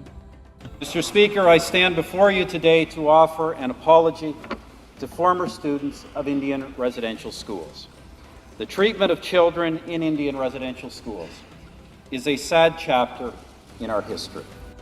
ਅੱਜ ਦੇ ਕੈਨੇਡਾ ਵਿੱਚ ਮੂਲ ਨਿਵਾਸੀ ਮਾਣ ਨਾਲ ਅਤੇ ਸਵੈ ਭਰੋਸਗੀ ਨਾਲ ਤਰੱਕੀਆਂ ਕਰ ਰਹੇ ਨੇ ਤੇ ਉਹਨਾਂ ਹਰ ਫੀਲਡ ਵਿੱਚ ਸ਼ਲਾਘਾਯੋਗ ਕੰਮ ਕੀਤੇ ਨੇ। ਐਬੋਰੀਜਨਲ ਟਰਮ 3 ਮੁੱਖ ਸਮੂਹਾਂ ਨਾਲ ਸੰਬੰਧਿਤ ਹੈ। ਇਹਨਾਂ ਵਿੱਚੋਂ ਇੱਕ ਹੈ ਇੰਡੀਅਨਸ, ਦੂਸਰੇ ਇਨੂਇਟ ਅਤੇ ਤੀਸਰੇ ਮੇਟੀ। 1970 ਦੇ ਦਹਾਕੇ ਵਿੱਚ ਫਸਟ ਨੇਸ਼ਨਸ ਟਰਮ ਵਰਤੀ ਜਾਣ ਲੱਗੀ ਸੀ। ਅੱਜ ਇਹਨਾਂ ਮੂਲ ਨਿਵਾਸੀਆਂ ਵਿੱਚੋਂ ਅੱਧੇ 600 ਦੇ ਕਰੀਬ ਕਮਿਊਨਿਟੀਜ਼ ਵਿੱਚ ਰਿਜ਼ਰਵ ਇਲਾਕਿਆਂ ਵਿੱਚ ਰਹਿੰਦੇ ਨੇ ਤੇ ਬਾਕੀ ਸ਼ਹਿਰੀ ਖੇਤਰਾਂ ਵਿੱਚ। ਇਨੂਇਟ ਦਾ ਸ਼ਬਦੀ ਅਰਥ ਇਹਨਾਂ ਦੀ ਭਾਸ਼ਾ ਵਿੱਚ ਹੈ ਲੋਕ, ਦਾ ਪੀਪਲ। ਇਨੂਇਟ ਲੋਕਾਂ ਦੀ ਭਾਸ਼ਾ ਦਾ ਨਾਮ ਹੈ ਇਨੂਕਟਾਟੂਟ। ਇਹ ਆਰਕਟਿਕ ਖੇਤਰ ਵਿੱਚ ਵਧੇਰੇ ਰਹਿੰਦੇ ਨੇ। ਆਰਕਟਿਕ ਖੇਤਰ ਵਿੱਚ Canada, Denmark, Greenland, Iceland, Finland, Norway, Russia ਤੇ ਸਵੀਡਨ ਆਉਂਦੇ ਨੇ। ਧਰਤੀ ਉੱਤੇ ਵਿਚਰਨ ਅਤੇ ਜੰਗਲੀ ਮੌਸਮੀ ਵਾਤਾਵਰਣ ਨਾਲ ਇੱਕਮਿਕ ਹੋਣ ਦੀ ਇਹਨਾਂ ਵਿੱਚ ਗਜ਼ਬ ਦੀ ਸਮਝ ਹੈ। ਮੇਟੀ ਲੋਕ ਮੂਲ ਨਿਵਾਸੀ ਅਤੇ ਯੂਰਪੀਅਨ ਲੋਕਾਂ ਦਾ ਮੇਲ ਗਰੁੱਪ ਹੈ। ਇਹਨਾਂ ਵਿੱਚੋਂ ਵਧੇਰੇ ਪ੍ਰੇਰੀ ਇਲਾਕਿਆਂ ਵਿੱਚ ਰਹਿੰਦੇ ਨੇ ਤੇ ਇਹਨਾਂ ਦਾ ਪਿਛੋਕੜ ਫ੍ਰੈਂਚ ਅਤੇ ਇੰਗਲਿਸ਼ ਬੋਲਣ ਵਾਲਿਆਂ ਨਾਲ ਜਾ ਜੁੜਦਾ ਹੈ ਤੇ ਇਹ ਆਪਣੀ ਭਾਸ਼ਾ ਮਿਚਿਫ ਨਾਲ ਬੋਲਦੇ ਨੇ। ਕੁੱਲ 65% ਲੋਕ ਫਸਟ ਨੇਸ਼ਨ ਤੋਂ ਨੇ, 30% ਮੇਟੀ ਅਤੇ 4% ਇਨੁਇਟ ਨੇ। ਅੱਜ ਦੇ ਕੈਨੇਡਾ ਵਿੱਚ ਲਗਭਗ 18 ਮਿਲੀਅਨ ਲੋਕ ਅੰਗਰੇਜ਼ੀ ਬੋਲਦੇ ਨੇ ਅਤੇ 7 ਮਿਲੀਅਨ ਲੋਕਾਂ ਦੀ ਭਾਸ਼ਾ ਫ੍ਰੈਂਚ ਹੈ। ਫ੍ਰੈਂਚ ਬੋਲਣ ਵਾਲਿਆਂ ਦੀ ਵਧੇਰੇ ਗਿਣਤੀ ਕੁਬੈਕ ਸੂਬੇ ਵਿੱਚ ਰਹਿੰਦੀ ਹੈ। ਸਿਰਫ ਨਿਊ ਬ੍ਰੰਜ਼ਵਿਕ ਹੀ ਅੰਗਰੇਜ਼ੀ ਅਤੇ ਫ੍ਰੈਂਚ ਦੋਭਾਸ਼ੀ ਸੂਬਾ ਹੈ। ਉਧਰ ਲੂਈ 13ਵੇਂ ਨੇ ਆਪਣੇ ਕਬਜ਼ੇ ਵਾਲੇ ਨਿਊ ਫਰਾਂਸ ਦੇ ਇਲਾਕੇ ਵਿੱਚ ਮੋਤਬਰ ਲੋਕਾਂ ਨੂੰ ਵੱਡੀਆਂ ਜ਼ਮੀਨਾਂ ਅਲਾਟ ਕਰ ਦਿੱਤੀਆਂ ਤੇ ਇਧਰ ਖੇਤੀਬਾੜੀ ਅਤੇ ਪਸ਼ੂ ਪਾਲਣ ਦਾ ਕੰਮ ਧੰਦਾ ਸ਼ੁਰੂ ਹੋ ਗਿਆ। ਯੂਰਪ ਦੇ ਬਹੁਤ ਸਾਰੇ ਦੇਸ਼ਾਂ ਵਿੱਚ ਇਹੀ ਸਿਸਟਮ ਅੱਜ ਵੀ ਲਾਗੂ ਹੈ। 17ਵੀਂ ਸਦੀ ਵਿੱਚ ਉਸ ਸਮੇਂ ਇੰਗਲੈਂਡ ਅਤੇ ਫਰਾਂਸ ਦੇ ਦਰਮਿਆਨ ਆਪਸੀ ਦੁਸ਼ਮਣੀ ਸੀ। ਚਾਰਲਸ ਦਾ ਸੈਕੰਡ ਉਸ ਸਮੇਂ ਇੰਗਲੈਂਡ ਦੇ ਸ਼ਾਹੀ ਤਖਤ ਉੱਤੇ ਬੈਠਾ ਸੀ। ਉਸ ਦੀ ਬਾਜ਼ ਅੱਖ ਇਸ ਨਵੇਂ ਸੰਸਾਰ ਵਿੱਚ ਚੱਲ ਰਹੀਆਂ ਫਰਾਂਸੀਸੀ ਗਤੀਵਿਧੀਆਂ ਉੱਤੇ ਟਿਕੀ ਹੋਈ ਸੀ। ਉਹ ਖੁਦ ਉੱਤਰੀ ਅਮਰੀਕਾ ਦੇ ਇਸ ਹਿੱਸੇ ਵਿੱਚ ਆਪਣੀ ਪ੍ਰਭਾਵਸ਼ਾਲੀ ਹੋਂਦ ਸਥਾਪਿਤ ਕਰਨ ਦੀਆਂ ਯੋਜਨਾਵਾਂ ਬਣਾ ਰਿਹਾ ਸੀ। ਸਨ 1670 ਵਿੱਚ ਮਹਾਰਾਜਾ ਚਾਰਲਸ ਦਾ ਸੈਕੰਡ ਨੇ ਹਡਸਨਜ਼ ਬੇ ਨਾਮ ਦੀ ਵਪਾਰਕ ਕੰਪਨੀ ਨੂੰ ਇਹ ਅਧਿਕਾਰ ਦਿੱਤੇ ਕਿ ਉਸ ਤੋਂ ਬਿਨਾਂ ਕੋਈ ਵੀ ਹੋਰ ਕੰਪਨੀ ਇਸ ਇਲਾਕੇ ਵਿੱਚ ਕਾਰੋਬਾਰ ਨਹੀਂ ਕਰ ਸਕੇਗੀ। ਨਾਲ ਹੀ ਉਸਨੇ ਇਹ ਫਰਮਾਨ ਵੀ ਦਿੱਤਾ ਕਿ ਜਿੰਨੇ ਵੀ ਨਦੀਆਂ ਨਾਲੇ ਜਿਸ ਇਲਾਕੇ ਵਿੱਚੋਂ ਆ ਕੇ ਹਡਸਨ ਦੀ ਖਾੜੀ ਵਿੱਚ ਜਾ ਕੇ ਡਿੱਗਣਗੇ ਉਹ ਸਾਰੇ ਇਲਾਕੇ ਇਸ ਕੰਪਨੀ ਦੇ ਅਧਿਕਾਰ ਖੇਤਰ ਵਿੱਚ ਰਹਿਣਗੇ। ਇਹ ਇਲਾਕਾ ਲੱਖਾਂ ਵਰਗ ਮੀਟਰਾਂ ਵਿੱਚ ਫੈਲਿਆ ਹੋਇਆ ਸੀ। ਬੰਗਾਲ ਦੀ ਖਾੜੀ ਤੋਂ ਬਾਅਦ ਹਡਸਨ ਦੀ ਖਾੜੀ ਦੁਨੀਆ ਦੀ ਦੂਜੀ ਸਭ ਤੋਂ ਵੱਡੀ ਖਾੜੀ ਹੈ। ਇਸ ਨਾਲ ਅੱਜ ਦੇ ਕੁਬੈਕ, ਓਨਟਾਰੀਓ, ਮੈਨੀਟੋਬਾ ਅਤੇ ਨੁਨਾਵਟ ਸੂਬਿਆਂ ਦੀ ਸੀਮਾ ਲੱਗਦੀ ਹੈ। ਜਦੋਂ ਉੱਥੇ ਪਹਿਲਾਂ ਤੋਂ ਹੀ ਰਹਿ ਰਹੇ ਫਰਾਂਸੀਸੀ ਲੋਕਾਂ ਨੇ ਵੇਖਿਆ ਕਿ ਇੰਗਲੈਂਡ ਦੇ ਲੋਕਾਂ ਨੇ ਉੱਥੇ ਦਖਲਅੰਦਾਜ਼ੀ ਸ਼ੁਰੂ ਕਰ ਦਿੱਤੀ ਹੈ ਤਾਂ ਉਹਨਾਂ ਮੂਲ ਨਿਵਾਸੀ ਲੋਕਾਂ ਦੀ ਸਹਾਇਤਾ ਨਾਲ 1680 ਦੇ ਦਹਾਕੇ ਵਿੱਚ ਉਹਨਾਂ ਉੱਪਰ ਹਮਲਾ ਕਰ ਦਿੱਤਾ। ਫਰਾਂਸੀਸੀ ਹਾਰ ਗਏ। ਇਸ ਹਾਰ ਪਿੱਛੋਂ ਫਰਾਂਸੀਸੀ ਅਤੇ ਇੰਗਲੈਂਡ ਦੇ ਲੋਕਾਂ ਵਿਚਕਾਰ ਰੁਕ-ਰੁਕ ਕੇ ਝੜਪਾਂ ਹੋਣ ਲੱਗ ਪਈਆਂ। ਦੋਵੇਂ ਯੂਰਪੀਅਨ ਤਾਕਤਾਂ ਦੀ ਲੜਾਈ ਵਧਦੀ ਚਲੀ ਗਈ। ਬਾਅਦ ਵਿੱਚ 1756 ਵਿੱਚ ਯੂਰਪ ਵਿੱਚ ਵੱਡੀਆਂ ਲੜਾਈਆਂ ਸ਼ੁਰੂ ਹੋ ਗਈਆਂ। ਇਹਨਾਂ ਨੂੰ 7 ਈਅਰਸ ਵਾਰ ਵੀ ਕਿਹਾ ਜਾਂਦਾ ਹੈ। ਇਹਨਾਂ ਲੜਾਈਆਂ ਨੇ ਨਾ ਕੇਵਲ ਯੂਰਪ ਸਗੋਂ ਉਸ ਤੋਂ ਵੀ ਬਾਹਰ ਆਪਣੇ ਪੈਰ ਪਸਾਰ ਲਏ ਸਨ। ਇਸ ਦਾ ਅਸਰ ਉੱਤਰੀ ਅਮਰੀਕਾ ਤੇ ਵੀ ਪੈਣਾ ਲਾਜ਼ਮੀ ਸੀ। ਇੰਗਲੈਂਡ ਅਤੇ ਫਰਾਂਸੀਸੀ ਫੋਰਸਾਂ ਦੇ ਦਰਮਿਆਨ ਲੜਾਈ ਜ਼ਿਆਦਾ ਗੰਭੀਰ ਰੂਪ ਲੈ ਗਈ। 7 ਈਅਰਸ ਵਾਰ ਇਸ ਇਲਾਕੇ ਵਿੱਚ ਫ੍ਰੈਂਚ ਐਂਡ ਇੰਡੀਅਨ ਵਾਰ ਦੇ ਨਾਮ ਨਾਲ ਵੀ ਜਾਣੀ ਜਾਂਦੀ ਹੈ। ਸਾਲ 1763 ਵਿੱਚ ਜਦੋਂ ਸ਼ਾਂਤੀ ਬਹਾਲ ਹੋਈ ਤਾਂ ਇੰਗਲੈਂਡ ਜੇਤੂ ਰਿਹਾ ਤੇ ਉਸਨੇ ਇਸ ਸਾਰੇ ਇਲਾਕੇ ਨੂੰ ਕਬਜ਼ੇ ਹੇਠ ਲੈ ਲਿਆ ਜਿੱਥੇ-ਜਿੱਥੇ ਫਰਾਂਸੀਸੀਆਂ ਨੇ ਆ ਕੇ ਆਪਣੇ ਡੇਰੇ ਲਗਾਏ ਸਨ। ਉੱਤਰੀ ਅਮਰੀਕਾ ਦਾ ਇਹ ਉੱਤਰ ਪੂਰਬੀ ਇਲਾਕਾ ਇਸ ਤਰ੍ਹਾਂ ਇੰਗਲੈਂਡ ਦੇ ਕਬਜ਼ੇ ਹੇਠ ਆ ਗਿਆ।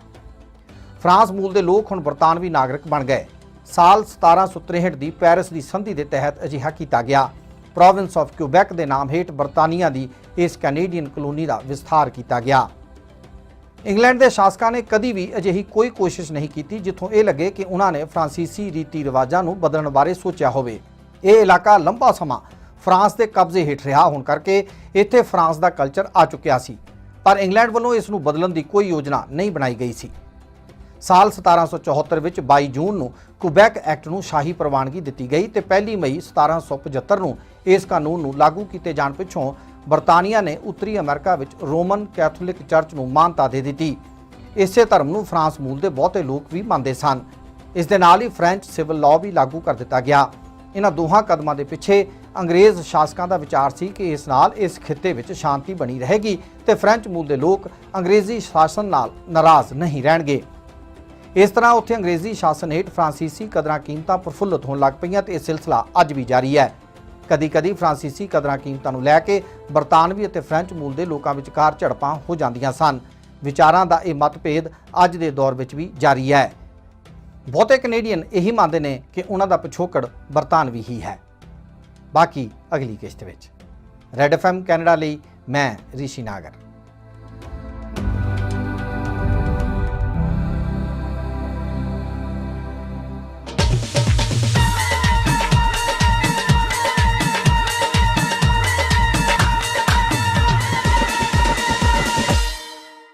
ਕੈਨੇਡਾ ਦਾ ਇਤਿਹਾਸ ਸਾਡੇ ਕੈਲਗਰੀ ਰੈਡ FM ਸਟੇਸ਼ਨ ਦੇ ਨਿਊਜ਼ ਡਾਇਰੈਕਟਰ ਰਿਸ਼ੀ ਨਾਗਰ ਅਤੇ ਉਹਨਾਂ ਦੀ ਟੀਮ ਵੱਲੋਂ ਇਹ ਸੈਗਮੈਂਟ ਜਿਹੜਾ ਲੜੀਵਾਰ ਤਿਆਰ ਕੀਤਾ ਜਾ ਰਿਹਾ ਹੈ, ਜਿਸ ਦੇ ਵਾਸਤੇ ਮਿਲਮਾ ਜੋੜਮਾ ਹੁੰਗਾਰਾ ਆ ਰਿਹਾ ਹੈ। ਤੁਸੀਂ ਵੀ ਆਪਣੀ ਫੀਡਬੈਕ ਇਸ ਦੇ ਸੰਬੰਧੀ ਜ਼ਰੂਰ ਦੇਣਾ। ਤੇ ਹੁਣ ਹਰਜਿੰਦਰ ਸਿੰਘ ਥਿੰਦ ਹੋਣਾ ਦਾ ਇੰਟਰਵਿਊ ਸੈਗਮੈਂਟ, ਜਿਸ ਦੇ ਵਿੱਚ ਪ੍ਰਿੰਸੀਪਲ ਕਸ਼ਮੀਰਾ ਸਿੰਘ ਜੀ ਇੱਕ ਵਾਰੀ ਫਿਰ ਸ਼ਾਮਲ ਹੋ ਰਹੇ ਹਨ, ਜਿਹੜੀਆਂ ਕਿ ਬਹੁਤ ਹੀ ਕੰਮ ਦੀਆਂ ਗੱਲਾਂ ਦੱਸਦੇ ਹਨ। ਇਤਿਹਾਸ ਦੇ ਉੱਤੇ ਉਹਨਾਂ ਦੀ ਮਾਸਟਰੀ ਹੈ, ਸੋ ਬਹੁਤ ਵਡਮੁੱਲੀ ਜਾਣਕਾਰੀ ਦਿੰਦੇ ਹਨ। ਉਸ ਦੇ ਨਾਲ ਨਾਲ ਹੋਰ ਸਾਡੇ ਪਰਿਵਾਰਾਂ ਦੇ ਵਿੱਚ, ਸਾਡੇ ਸਮਾਜ ਦੇ ਵਿੱਚ ਔਰ ਕਿਹੋ ਜਿਹੀਆਂ ਤਬਦੀਲੀਆਂ ਦੀ ਲੋੜ ਹੈ, ਕਿਹੋ ਜਿਹੀਆਂ ਤਰੁੱਟੀਆਂ ਹਨ, ਇਹ ਸਾਰਾ ਢਾਂਚਾ ਜਿਹੜਾ ਹੈ ਪਰਿਵਾਰਾਂ ਤੋਂ ਹੀ ਸ਼ੁਰੂ ਹੁੰਦਾ ਹੈ। ਅੱਜ ਦੀ ਗੱਲਬਾਤ ਦਾ ਵਿਸ਼ਾ ਹੋਵੇਗਾ ਪਰਿਵਾਰਕ ਅਤੇ ਘਰੇਲੂ ਝਗੜੇ।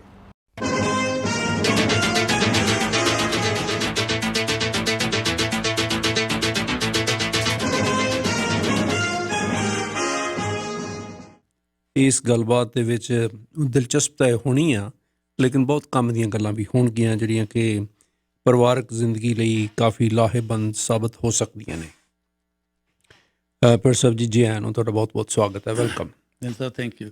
ਜਿਹੜੀ ਅੱਜ ਆਪਾਂ ਜਿਹੜੀ ਗੱਲਬਾਤ ਕਰਾਂਗੇ, ਇਹ ਮਸਲਾ ਸੰਥਾ ਜਿਹੜਾ ਸਭ ਤੋਂ ਵੱਡੀ ਬਿਮਾਰੀ ਇਸ ਵੇਲੇ ਫੈਲੀ ਹੋਈ ਹੈ, ਉਹ ਹੈਗੇ ਆ ਪਰਿਵਾਰਕ ਝਗੜੇ ਜਿਹੜੇ ਪਏ ਹੋਏ। ਇਹ ਮੰਨ ਲਓ ਇਸ ਗੱਲ ਦੇ ਉੱਤੇ ਜਾ ਕੇ ਇਹ ਇੰਨੀ ਵਾਈਡ ਸਪਰੈਡ ਹੈ ਜੀ, ਇੰਨੀ ਵਾਈਡ ਸਪਰੈਡ ਹੈ। ਜਿੱਦਾਂ ਹੁਣ ਅੱਜ ਕੱਲ੍ਹ ਇਹਦਾ ਬੜਾ ਰੌਲਾ ਕੋਵਿਡ-19 ਨਾ, ਕਹਿੰਦੇ ਆ ਵੀ ਕੋਵਿਡ-19 ਹਰ ਮੁਲਕ ਦੇ ਵਿੱਚ ਫੈਲਿਆ ਆ। ਅੱਜ ਇਹਦੀ ਗੱਲ ਅਸੀਂ ਕਰਨ ਲੱਗੇ ਹਾਂ, ਇਹ ਹਰ ਮੁਲਕ ਦੇ ਵਿੱਚ ਨਹੀਂ, ਇਹ ਹਰ ਪਰਿਵਾਰ ਦੇ ਵਿੱਚ ਫੈਲੀ ਗਈ ਹੋਈ ਹੈ ਗੱਲ। ਬਹੁਤ ਥੋੜ੍ਹੇ ਖੁਸ਼ਨਸੀਬ ਪਰਿਵਾਰ ਹੋਏ ਜਿਹੜੇ ਇਹ ਕਹਿ ਸਕਣ ਵੀ ਸਾਡੇ ਕੋਈ ਝਗੜਾ ਨਹੀਂ ਹੋਇਆ, ਕਦੇ ਕੋਈ ਗੱਲ ਨਹੀਂ ਹੋਈ ਹੈ। ਨਹੀਂ, ਇਹ ਹਰ ਜਗ੍ਹਾ 'ਤੇ ਵਾਈਡ ਸਪਰੈਡ ਆ। ਥਿੰਨ ਸਾਹਿਬ, ਕੀ ਅਮੀਰ ਆ, ਕੀ ਗਰੀਬ ਆ, ਕੀ ਕਾਲਾ ਆ, ਕੀ ਗੋਰਾ ਆ, ਕੀ ਕੋਈ ਪੜ੍ਹਿਆ ਆ, ਕੀ ਕੋਈ ਅਨਪੜ੍ਹ ਆ। ਇਹ ਨਹੀਂ ਹੈ ਵੀ PhD ਕੀਤੀ ਹੋਈ ਆ ਅਤੇ ਇਹਦੇ ਘਰ ਵਿੱਚ ਰੌਲਾ ਨਹੀਂ ਪੈਂਦਾ ਹੈਗਾ, ਇੱਦਾਂ ਹੈ ਨਹੀਂ। ਇੱਦਾਂ ਜਾ ਕੇ ਕੀ ਕੋਈ ਜ਼ਿਆਦਾ ਆ, ਕੋਈ ਕਿਸੇ ਦੇ ਐਵਰੀ ਸੁਸਾਇਟੀ ਦੇ ਐਵਰੀ ਵਰਗ ਨੂੰ ਇਨਫਲੂਐਂਸ ਕੀਤਾ ਹੈ। ਹਰ ਘਰ ਨਹੀਂ, ਮੈਂ ਕਹਿੰਦਾ ਮੈਜੋਰਿਟੀ ਆਫ ਦੇ ਘਰ ਜਿਹੜੇ ਹੈਗੇ ਆ ਉਹ ਜੰਨਤ ਤੋਂ ਜਹੰਨਮ ਬਣੇ ਹੋਏ। ਕਿਉਂਕਿ ਮਨੁੱਖੀ ਜਿਹੜਾ ਸੁਭਾਅ ਹੈ ਉਹ ਵੱਖਰਾ ਵੱਖਰਾ ਹੈ, ਲੋਕਾਂ ਦੇ ਵਿਚਾਰ ਵੱਖਰੇ ਵੱਖਰੇ ਆ। ਪਰਿਵਾਰ ਤੋਂ ਬਿਨਾਂ ਵੀ, ਪਰਿਵਾਰ ਦੇ ਬਾਹਰ ਵੀ, ਈਵਨ ਕੰਮਾਂ ਕਾਰਾਂ 'ਤੇ ਵੀ ਜਾਂ ਹੋਰ ਕਿਤੇ ਵੀ ਸਾਰੇ ਬੰਦੇ ਹਾਰਮਨੀ 'ਚ ਤਾਂ ਨਹੀਂ ਨਾ ਰਹਿ ਸਕਦੇ। ਸੋ ਇਹਦੇ 'ਚ ਕੋਈ ਅਜੂਬਾ ਤਾਂ ਹੈ ਨਹੀਂ ਗਾ। ਅਫਕੋਰਸ ਜੇ ਵਿਚਾਰ ਨਹੀਂ ਮਿਲਦੇ ਪਰਿਵਾਰ ਦੇ ਮੈਂਬਰਾਂ ਦੇ, ਫਿਰ ਉਹਨਾਂ ਦੀ ਆਪਸ ਵਿੱਚ ਹੀ ਖਟਪਟ ਹੋ ਜਾਣੀ ਕੁਦਰਤੀ ਹੈ। ਕੁਛ ਫੈਕਟਰ ਹੈਗੇ ਆ ਜਿਹੜੇ ਕੁਦਰਤੀ ਆਪਾਂ ਕਹਿ ਸਕਦੇ ਹਾਂ, ਕੁਛ ਫੈਕਟਰ ਹੈਗੇ ਜਿਹੜੇ ਸਾਡੇ ਆਪਣੇ ਕ੍ਰੀਏਟ ਕੀਤੇ ਹੋਏ ਜਾ ਕੇ, ਠੀਕ ਹੈ ਨਾ। ਸਾਰੇ ਕੁਦਰਤੀ ਨਹੀਂ ਹੈ ਇਹ, ਠੀਕ ਹੈ। ਡਿਫਰੈਂਸ ਆਫ ਓਪੀਨੀਅਨ ਹੈਗਾ, ਉਹ ਕਰਾਂਗੇ ਆਪਾਂ ਡਿਸਕਸ, ਠੀਕ ਹੈ। ਪਰ ਕੁਛ ਫੈਕਟਰ ਹੈ ਜਿਹੜੇ ਸਾਡੇ ਕੰਟਰੋਲ 'ਚ ਹੈਗੇ ਆ, ਜਿਨ੍ਹਾਂ ਨੂੰ ਆਪਾਂ ਜੇ ਬਿਲਕੁਲ ਐਲੀਮੀਨੇਟ ਨਹੀਂ ਕਰ ਸਕਦੇ, ਘਟਾ ਜ਼ਰੂਰ ਸਕਦੇ ਹਾਂ। ਹੁਣ ਮੈਂ ਤੁਹਾਨੂੰ ਦੱਸਦਾ, ਈਵਨ ਤੁਸੀਂ ਬੜੀਆਂ ਫੈਮਲੀਆਂ ਦੇਖੋ, ਬੜੇ ਜੇ ਪਰਿਵਾਰ, ਮੈਂ ਹਿਸਟਰੀ ਨਾਲ ਤਾਲੁਕ ਰੱਖਦਾ। ਇੱਕ ਆਪਣੇ ਲਿਊ ਟਾਲਸਟਾਏ ਦੇ ਤੁਸੀਂ ਸੁਣਿਆ ਜੀ, ਲਿਊ ਟਾਲਸਟਾਏ। ਅੱਜ ਤੱਕ ਲੋਕ ਇਹ ਕਹੀ ਜਾਂਦੇ ਆ ਵੀ ਦੁਨੀਆ ਦਾ ਜਿਹੜਾ ਬੈਸਟ ਨਾਵਲ ਅਜੇ ਤੱਕ ਲਿਖਿਆ ਗਿਆ ਉਹ ਵਾਰ ਐਂਡ ਪੀਸ ਹੀ ਹੈ, ਜਿਹੜਾ ਕਿ ਲਿਊ ਟਾਲਸਟਾਏ। ਜੀ ਲਿਊ ਟਾਲਸਟਾਏ 1910 ਦੇ ਵਿੱਚ ਨਮੋਨੀਆ ਹੋਇਆ ਸੀ। ਇੱਕ ਘਰ ਦੇ ਕਲੇਸ਼ ਕਰਕੇ ਘਰੋਂ ਨਿਕਲ ਕੇ ਚਲੇ ਗਏ ਤੇ ਬਾਹਰ ਇੱਕ ਰੇਲਵੇ ਸਟੇਸ਼ਨ ਤੇ ਜਾ ਕੇ ਡੈਥ ਹੋਈ ਉਹਨਾਂ ਦੀ ਜਾ ਕੇ। ਇਸੇ ਗੱਲ ਕਰਕੇ, ਘਰ ਦੇ ਕਲੇਸ਼ ਕਰਕੇ ਜਾ ਕੇ। ਥਿੰਨ ਸਾਹਿਬ, ਜਿੰਨੀਆਂ ਮੈਂ ਤੁਹਾਨੂੰ ਦੱਸਾਂ ਮੌਤਾਂ ਜਿਹੜੀਆਂ ਅੱਜ ਕੱਲ੍ਹ, ਜਿੰਨੀਆਂ ਮੌਤਾਂ ਘਰ ਦੇ ਕਲੇਸ਼ ਕਰਕੇ ਹੋ ਰਹੀਆਂ, ਚਾਹੇ ਉਹ ਡਿਪਰੈਸ਼ਨ ਕਰਕੇ ਆ, ਚਾਹੇ ਉਹ ਕਤਲਾਂ ਦੀ ਸ਼ਕਲ ਦੇ ਵਿੱਚ ਆ, ਚਾਹੇ ਉਹ ਸੁਈਸਾਈਡ ਦੀ ਸ਼ਕਲ ਦੇ ਵਿੱਚ ਆ, ਜੇ ਤੁਸੀਂ ਇਹਦਾ ਸਾਰੇ ਦਾ ਸਰਵੇ ਕਰਾਓ ਤਾਂ ਕੋਵਿਡ ਨਾਲੋਂ ਕਈ ਗੁਣੇ ਜ਼ਿਆਦਾ ਮੌਤਾਂ ਇਹਦੇ 'ਚ ਹੋ ਰਹੀਆਂ। ਕੋਈ ਸੁਈਸਾਈਡ ਕਰੀ ਜਾਂਦਾ ਜੀ, ਕੋਈ ਕਤਲ ਹੋਈ ਜਾਂਦੇ ਆ, ਕੋਈ ਉੱਦਾਂ ਬਿਮਾਰੀਆਂ ਦੇ ਨਾਲ ਮਰ ਜਾਂਦਾ, ਕਿਉਂਕਿ ਡਿਪਰੈਸ਼ਨ ਇੰਨਾ ਆ, ਪ੍ਰੈਸ਼ਰ ਇੰਨੇ ਆ, ਸਟਰੈਸ ਇੰਨੇ ਆ। ਸੋ ਉਹਦੇ ਕਰਕੇ ਆਪਾਂ ਇਹਦੇ ਵਿੱਚ ਫਿਰ ਹੋਰ ਲੈ ਲਓ ਤੁਸੀਂ ਇਹ ਤੋਂ ਜਾ ਕੇ, ਨੈਲਸਨ ਮੰਡੇਲਾ ਕਿੱਡਾ ਹੀਰੋ ਹੈ ਜੀ। 27 ਸਾਲ ਜੇਲ੍ਹ ਦੇ ਵਿੱਚ ਰਿਹਾ, ਜਦੋਂ ਜੇਲ੍ਹ 'ਚੋਂ ਨਿਕਲ ਕੇ ਆਇਆ ਤਾਂ ਵਿਨੀ ਮੰਡੇਲੇ ਨਾਲ ਚੱਲ ਨਹੀਂ ਸਕਿਆ ਜਾ ਕੇ। ਹਾਂਜੀ, ਉਹ ਠੀਕ ਹੈ ਨਾ, ਉਹ ਆਪਣੇ ਜਿਹੜਾ ਹੈਗਾ ਉੱਥੋਂ ਚਲੇ ਗਏ। ਅੱਛਾ, ਇਹ ਤੋਂ ਬਿਨਾਂ ਤੁਸੀਂ ਦੇਖੋ ਇੱਦਾਂ ਨਹੀਂ ਹੈ, ਬਹੁਤ ਬੜੇ ਬੰਦੇ। ਮੈਂ ਹੁਣ ਤੁਹਾਨੂੰ ਮਹਾਤਮਾ ਗਾਂਧੀ ਦੀ ਗੱਲ ਦੱਸਦੇ ਜੀ। ਮਹਾਤਮਾ ਗਾਂਧੀ, ਜਿਨ੍ਹਾਂ ਨੂੰ ਫਾਦਰ ਆਫ ਨੇਸ਼ਨ ਕਿਹਾ ਜਾਂਦਾ, ਔਰ ਵੈਸਟਰਨ ਵਰਲਡ ਦੇ ਉਹ ਰੋਲ ਮਾਡਲ ਆ ਵੀ ਅਹਿੰਸਾ ਦੇ ਪੁਜਾਰੀ ਜਾ ਕੇ। ਮਹਾਤਮਾ ਗਾਂਧੀ ਆਪਣੇ ਬੇਟਿਆਂ ਨੂੰ ਕੰਟਰੋਲ ਨਹੀਂ ਕਰ ਸਕੇ ਜੀ, ਉਹ ਨਹੀਂ ਕਰ ਸਕੇ ਜਾ ਕੇ, ਉਹ ਨਹੀਂ ਸੈੱਟ ਹੋ ਸਕਿਆ। ਪਰਿਵਾਰਕ ਤੌਰ 'ਤੇ ਸਫਲ ਨਹੀਂ ਹੋ ਸਕੇ। ਉੱਦਾਂ ਪੋਲੀਟੀਕਲੀ ਕਿੱਡੇ ਸਫਲ ਬੰਦੇ ਸੀਗੇ ਜਾ ਕੇ। ਇੱਕ ਮੈਂ ਹੋਰ ਦੱਸਦਾ, ਐਬਰਾਹਿਮ ਲਿੰਕਨ ਅਮਰੀਕਾ ਦੇ ਮੋਸਟ ਰਿਸਪੈਕਟਡ ਪ੍ਰੈਜ਼ੀਡੈਂਟ ਅੱਜ ਤੱਕ ਹੋਏ ਆ। ਅੱਜ ਕੱਲ੍ਹ ਚਾਹੇ ਕੋਈ ਡੈਮੋਕ੍ਰੈਟ ਹੈ, ਚਾਹੇ ਰਿਪਬਲਿਕਨ ਹੈ, ਜਦ ਕਿਸੇ ਗੁੱਡ ਪ੍ਰੈਜ਼ੀਡੈਂਟ ਦੀ ਮਿਸਾਲ ਦੇਣੀ ਹੁੰਦੀ ਹੈ ਤਾਂ ਉਹਨਾਂ ਦੀ ਮਿਸਾਲ ਦਿੱਤੀ ਜਾਂਦੀ ਹੈ। ਉਹਨਾਂ ਦੀ ਘਰਵਾਲੀ ਬਹੁਤ ਤੇਜ਼ ਸੀ ਜੀ, ਬਹੁਤ ਤੇਜ਼ ਸੀ ਉਹਨਾਂ ਦੀ ਘਰਵਾਲੀ। ਉਹਨੇ ਸਾਰਾ ਜ਼ੋਰ ਲਾਉਣ ਦੇ ਬਾਵਜੂਦ ਵੀ ਉਹ ਨਹੀਂ ਉਹਨਾਂ ਤੋਂ ਨਹੀਂ ਲੜਦੀ ਗਲੀ 'ਚ ਆ ਜਾਂਦੀ, ਮੈਨੇਜ ਨਹੀਂ ਹੋਈ। ਬਹੁਤ ਕਰਦੇ ਹੁੰਦੇ ਸੀ। ਇੱਕ ਵਾਰ ਉਹ ਬੈਠੇ ਲਿਖਦੇ ਸੀ, ਮੈਂ ਪੜ੍ਹਿਆ, ਚਿਰ ਹੋਇਆ ਪੜ੍ਹਿਆ ਸੀ ਜੀ। ਇੱਕ ਵਾਰ ਬੈਠੇ ਲਿਖਦੇ ਸੀ ਤਾਂ ਉਹ ਬੋਲੀ ਗਈ। ਇਹ ਮੋਰੇ ਕੁਛ ਨਾ ਕਿਹਾ ਹੀ ਨਹੀਂ ਜਾ ਕੇ, ਇਹ ਆਪਣਾ ਲਿਖਦੇ ਗਏ। ਵੈਸੇ ਜਦ ਇਹਨੇ ਕੋਈ ਰਿਐਕਟ ਨਾ ਕੀਤਾ ਜੀ, ਮਗਰੋਂ ਹੁਣ ਜੱਗ ਪਾਣੀ ਦਾ ਭਰਿਆ ਇਹਨਾਂ ਦੇ ਉੱਪਰ ਪਾ ਦਿੱਤਾ ਜੀ ਬੈਠਿਆਂ ਦੇ। ਤਾਂ ਇਹ ਦੇਖ ਕੇ ਕਹਿੰਦੇ ਕਿ ਬਦਲੀ ਗਰਜਦੀ ਨਹੀਂ ਵਰਦੀ ਵੀ ਹੈ ਕਹਿੰਦੇ। ਉਹ ਤਾਂ ਜਿਗਰਾ ਬਹੁਤ ਸੀ ਉਹਨਾਂ ਦੇ ਵਿੱਚ ਇਹਨਾਂ ਦੇ। ਅੱਛਾ ਇੱਕ ਤਾਂ ਮੈਂ ਹੁਣ ਇਹਦੇ ਨਾਲ ਹੁਣ ਜਿੱਦਾਂ ਤੁਸੀਂ ਮੈਨੂੰ ਕਿਹਾ ਜੋ ਮਰਜ਼ੀ ਕਹੀ ਜਾ, ਹੁਣ ਮੈਂ ਕਹੀ ਜਾਣਾ। ਤੁਹਾਨੂੰ ਪਤਾ ਜੀ ਮਹਾਰਾਜਾ ਰਣਜੀਤ ਸਿੰਘ ਦੇ ਹੁਣ ਐਸੇ ਸਾਲ ਦੇ ਵਿੱਚ ਇੱਕ BBC ਨੇ ਇੱਕ ਪੋਲ ਕਰਵਾਏ ਆ।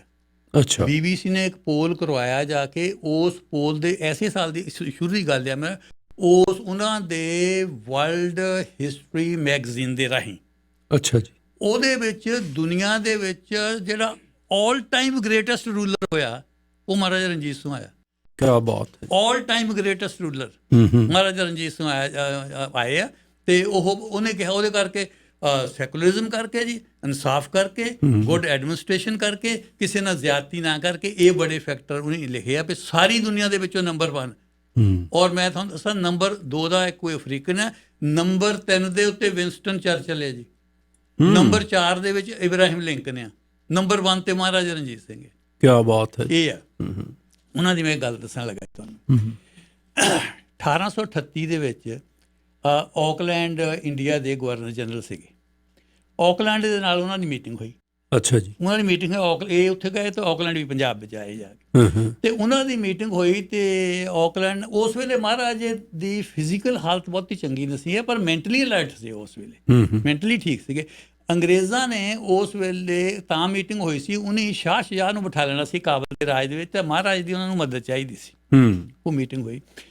ਉਹ ਮੀਟਿੰਗ ਦੇ ਵਿੱਚ ਜਿਹੜੇ ਲਾਰਡ ਆਕਲੈਂਡ ਸੀ ਉਹ ਵਿਆਹਿਆ ਨਹੀਂ ਸੀ। ਅੱਛਾ ਜੀ। ਉਹ ਵਿਆਹਿਆ ਨਹੀਂ ਸੀ। ਤੇ ਮਹਾਰਾਜ ਨੇ ਉਹਨਾਂ ਨੂੰ ਕੁਐਸਚਨ ਕੀਤਾ ਵੀ ਤੇ ਵਿਆਹ ਕਿਉਂ ਨਹੀਂ ਕਰਾਇਆ? ਤੇ ਉਹ ਕਹਿੰਦਾ, ਉਹਦਾ ਦਾ ਜਵਾਬ ਸੀ I can not manage a wife. ਅੱਛਾ। ਉਹ ਕਹਿੰਦੇ ਨਹੀਂ ਮੇਰੇ ਤੋਂ ਇਹ ਘਰ ਵਾਲੀ ਨਹੀਂ ਮੈਂ ਮੈਨੇਜ ਨਹੀਂ ਕਰ ਸਕਦਾ। ਉਹ ਕਹਿੰਦੇ ਤੂੰ ਮੈਨੇਜ ਨਹੀਂ ਕਰ ਸਕਦਾ, ਦੇਖ ਤਾਂ ਮੈਂ ਕਿੰਨੀਆਂ ਮੈਨੇਜ ਕਰ ਰਿਹਾ ਹੈਂ, ਤੂੰ ਮੈਨੇਜ ਨਹੀਂ ਕਰ ਸਕਦਾ। ਅੱਛਾ, ਉਹ ਗਾਹਾਂ ਇਹ ਲਿਖਿਆ ਮੇਰਾ ਖਿਆਲ ਉਹਨਾਂ ਦੀ ਜਿਹੜੀ ਸਿਸਟਰ ਹੈ ਨਾਲ ਉਹਨੇ ਇਹ ਲਿਖੇ ਹੋਏ ਆ। ਤੇ ਉਹ ਕਹਿੰਦੇ ਮੈਂ ਜਾਂ ਫਿਰ ਮਹਾਰਾਜਾ ਉਹਨੂੰ ਸਲਾਹ ਦਿੰਦੇ ਆ ਵੀ ਤੂੰ ਵਿਆਹ ਕਰਾ ਲਾ, ਤਾਂ ਇਹ ਜੇ ਤੁੜਫੁੜ ਕਰਨ ਤਾਂ ਮੈਂ ਤੈਨੂੰ ਦੱਸੂਗਾ ਕਿੱਦਾਂ ਠੀਕ ਕਰੀ ਫਾਰਮੂਲਾ ਕੀ ਆ, ਕੀ ਫਾਰਮੂਲਾ। ਚਲੋ ਇਹਦੇ ਵਿੱਚ ਆਪਾਂ ਗੱਲ ਕਰਦੇ ਤਾਂ ਕੋਈ ਲਾਈਟ ਮੂਡ ਦੀ ਗੱਲ ਹੋ ਗਈ ਜਾ ਕੇ। ਹੁਣ ਇਹ ਜਿਹੜੇ ਯੂਨਿਟ ਦੀ ਆਪਾਂ ਗੱਲ ਕਰ ਰਹੇ ਹਾਂ, ਇਹ ਹਿਊਮਨ ਸਿਵਲਾਈਜੇਸ਼ਨ ਦਾ ਸਭ ਤੋਂ ਪੁਰਾਣਾ ਫੈਮਿਲੀ ਜਿਹੜੀ ਸਭ ਤੋਂ ਪੁਰਾਣਾ, ਸਭ ਤੋਂ ਛੋਟਾ ਔਰ ਸਭ ਤੋਂ ਪਾਵਰਫੁਲ ਯੂਨਿਟ ਹੈ। ਅੱਗੇ ਵੀ ਦੱਸਿਆ। ਹਾਂ, ਅੱਗੇ ਵੀ ਮੈਂ ਦੱਸਿਆ। ਪਰ ਜਦੋਂ ਇਹ ਡਿਸਟਰਬ ਹੁੰਦਾ ਫਿਰ ਰੀਅਲ ਡਿਸਟਰਬੈਂਸ ਬੰਦੇ ਦੇ ਵਿੱਚ ਉਦ ਪੈਂਦੀ ਹੈ। ਥਿੰਨ ਸਾਹਿਬ ਮੈਂ ਤੁਹਾਨੂੰ ਇੱਕ ਗੱਲ ਦੱਸ ਦਿੰਦਾ, ਰਸ਼ੀਆ ਦੇ ਟੁੱਟ ਕੇ 15 ਦੇਸ਼ ਬਣ ਗਏ ਆ, ਯੂਗੋਸਲਾਵੀਆ ਟੁੱਟ ਕੇ 7 ਬਣ ਗਏ, ਫਰਕ ਨਹੀਂ ਪਿਆ ਲੋਕਾਂ ਨੂੰ। ਜਦੋਂ ਉਹਨਾਂ ਦਾ ਪਰਿਵਾਰ ਟੁੱਟਦਾ, ਬੱਚਿਆਂ ਦਾ ਕੁਛ ਇੱਧਰ ਉੱਧਰ ਹੁੰਦਾ ਜਾ ਕੇ, ਤਾਂ ਫਿਰ ਬੰਦੇ ਨੂੰ ਰੀਅਲੀ ਫਰਕ ਪੈਂਦਾ। ਜਿਹੜਾ ਮਸਲਾ ਆਪਾਂ ਅੱਜ ਲੈ ਰਹੇ ਹਾਂ ਜਾ ਕੇ, ਠੀਕ ਹੈ ਨਾ। ਸੋ ਇਸ ਮਸਲੇ ਦੇ ਉੱਤੇ ਜਿਹੜੀ ਗੱਲ ਕਰਨ ਵਾਲੀ ਹੈ ਇਹ ਬਹੁਤ ਜ਼ਰੂਰੀ ਔਰ ਬਾਰ-ਬਾਰ ਕਰਨ ਵਾਲੀ ਗੱਲ ਹੈ। ਹੁਣ ਤੁਸੀਂ ਵੀ ਮੈਨੂੰ ਕਹੋਗੇ ਜਾ ਕੇ ਵੀ ਜੀ ਤੁਸੀਂ ਬਾਰ-ਬਾਰ ਇਹ 'ਤੇ ਗੱਲ ਕਿਉਂ ਕਰੀ ਜਾਂਦੇ ਹੋ? ਥਿੰਨ ਸਾਹਿਬ ਬਾਰ-ਬਾਰ ਮੈਂ ਇਸ ਗੱਲ ਕਰਕੇ ਕਰੀ ਜਾਣਾ, ਆਹ ਜਿਹੜਾ ਜੰਨਤ ਮੁਲਕ ਹੈ ਇਹ ਜਹੰਨਮ ਬਣਿਆ ਸਿਰਫ ਇਸ ਗੱਲ ਕਰਕੇ ਵੀ ਸਾਤੋਂ ਪਰਿਵਾਰ ਹੈਂਡਲ ਨਹੀਂ ਹੋ ਰਹੇ। ਪਰ ਇਹ ਨਹੀਂ ਹੈ ਵੀ ਸਾਡੇ ਕੋਲ ਝਗੜਾ ਨਹੀਂ ਹੁੰਦਾ, ਝਗੜੇ ਹੁੰਦੇ ਆ ਜੀ ਪਰਿਵਾਰ ਦੇ ਵਿੱਚ, ਇਸ ਗੱਲ ਆ ਔਰ ਹੁੰਦੇ ਉਹਨਾਂ ਨੂੰ ਸੈਟਲ ਕਰਦੇ ਆ। ਆਲ ਕੁਆਇਟ ਨਹੀਂ ਹੈ। ਇਹ ਨਾ ਕੁਝ ਸਮਝ ਲਓ ਵੀ ਪ੍ਰਿੰਸੀਪਲ ਸਾਹਿਬ ਜਿਹੜਾ ਹੈਗਾ, ਕਈ ਵਾਰ ਤਾਂ ਥਿੰਨ ਸਾਹਿਬ ਮੈਂ ਤੁਹਾਨੂੰ ਸੱਚੀ ਦੱਸਾਂ, ਕਈ ਵਾਰ ਮੇਰੇ ਮਨ ਦੇ ਵਿੱਚ ਇਹ ਆਉਂਦਾ ਹੁੰਦਾ ਵੀ ਤੈਨੂੰ ਕੋਈ ਹੱਕ ਨਹੀਂ ਹੈ ਉੱਥੇ ਇਹ ਗੱਲ ਕਰਨ ਦੀ, ਜਦ ਤੂੰ ਫੁੱਲੀ ਆਪਣਾ ਪਰਿਵਾਰ ਨਹੀਂ ਸੈੱਟ ਕਰ ਸਕਿਆ ਜਾ ਕੇ। ਫੁੱਲੀ ਮੈਂ ਕਹਿੰਦਾ, ਪਰ ਇੰਦਾ ਮੈਂ ਤੁਹਾਨੂੰ ਦੱਸ ਦਿੰਦਾ ਕਾਫੀ ਸੈੱਟ ਹੈ ਉਹਦਾ, ਇਹਦਾ ਇੱਥੋਂ ਲੈ ਲਿਓ ਬਿਲਕੁਲ ਨਹੀਂ। ਪਰ ਫਿਰ ਮੈਂ ਕਹਿੰਦਾ ਵੀ ਜਦ ਤੂੰ ਫੁੱਲੀ ਆਪਣਾ ਨਹੀਂ ਕਰ ਸਕਦੇ ਤੈਨੂੰ ਕੀ ਹੱਕ ਆ? ਫਿਰ ਮੈਂ ਆਪਣੇ ਆਪ ਨੂੰ ਇਹ ਕਹਿੰਦਾ ਜੀ ਵੀ ਮੈਂ ਇਹ ਥੋੜ੍ਹਾ ਕਹਿੰਦਾ, ਮੈਂ ਤਾਂ ਇਹ ਕਹਿੰਦਾ ਵੀ ਮੈਂ ਟਰਾਈ ਕਰਦਾ, ਤੁਸੀਂ ਵੀ ਟਰਾਈ ਕਰੋ। ਮੈਂ ਇਹੀ ਕਹਿ ਰਿਹਾ ਵੀ ਇਹਨੂੰ ਠੀਕ ਕਰਨ ਦੇ ਲਈ ਪਲੀਜ਼ ਟਰਾਈ, ਕਿਉਂਕਿ ਮੈਂ ਟਰਾਈ ਕਰਦਾ। ਇਸ਼ੂਜ਼ ਦੇ ਨਾਲ ਨਜਿੱਠਣ ਦੇ ਤਰੀਕੇ ਵੀ ਦੱਸੋ ਸਾਨੂੰ। ਹੁਣ ਦੱਸਦੇ ਹਾਂ ਜੀ। ਹਾਂ ਉਹ ਦੱਸੋ, ਕਿਉਂਕਿ ਉਹ ਤਾਂ ਤੁਸੀਂ ਸਥਾਪਿਤ ਕਰਤੀ, ਐਸਟੈਬਲਿਸ਼ ਹੋ ਗਈ ਪ੍ਰੋਬਲਮ। ਨਹੀਂ ਦੇਖੋ, ਇਹ ਮੈਂ ਤਾਂ ਪਹਿਲੀ ਤਾਂ ਗੱਲ ਥਿੰਨ ਸਾਹਿਬ ਮੇਰੇ ਹਿਸਾਬ ਦੇ ਨਾਲ ਇਹ ਮੈਂ ਦੱਸ ਦੇਵਾਂ ਜਾ ਕੇ ਵੀ ਇਹ ਥੋੜ੍ਹਾ ਬਹੁਤ ਤਾਂ ਰਹਿਣਾ ਹੀ ਹੈ। ਪਰ ਮੈਂ ਕਹਿੰਦਾ ਜਿੱਦਾਂ ਹੁਣ ਸਾਡੇ ਥੋੜ੍ਹਾ ਜਿਹਾ ਇੱਦਾਂ ਵੀ ਇੱਕ ਦੂਜੇ ਵੱਲ ਨੂੰ ਬੇਅਦਬ ਨਹੀਂ ਹੁੰਦੇ, ਇੰਨਾ ਹੈ।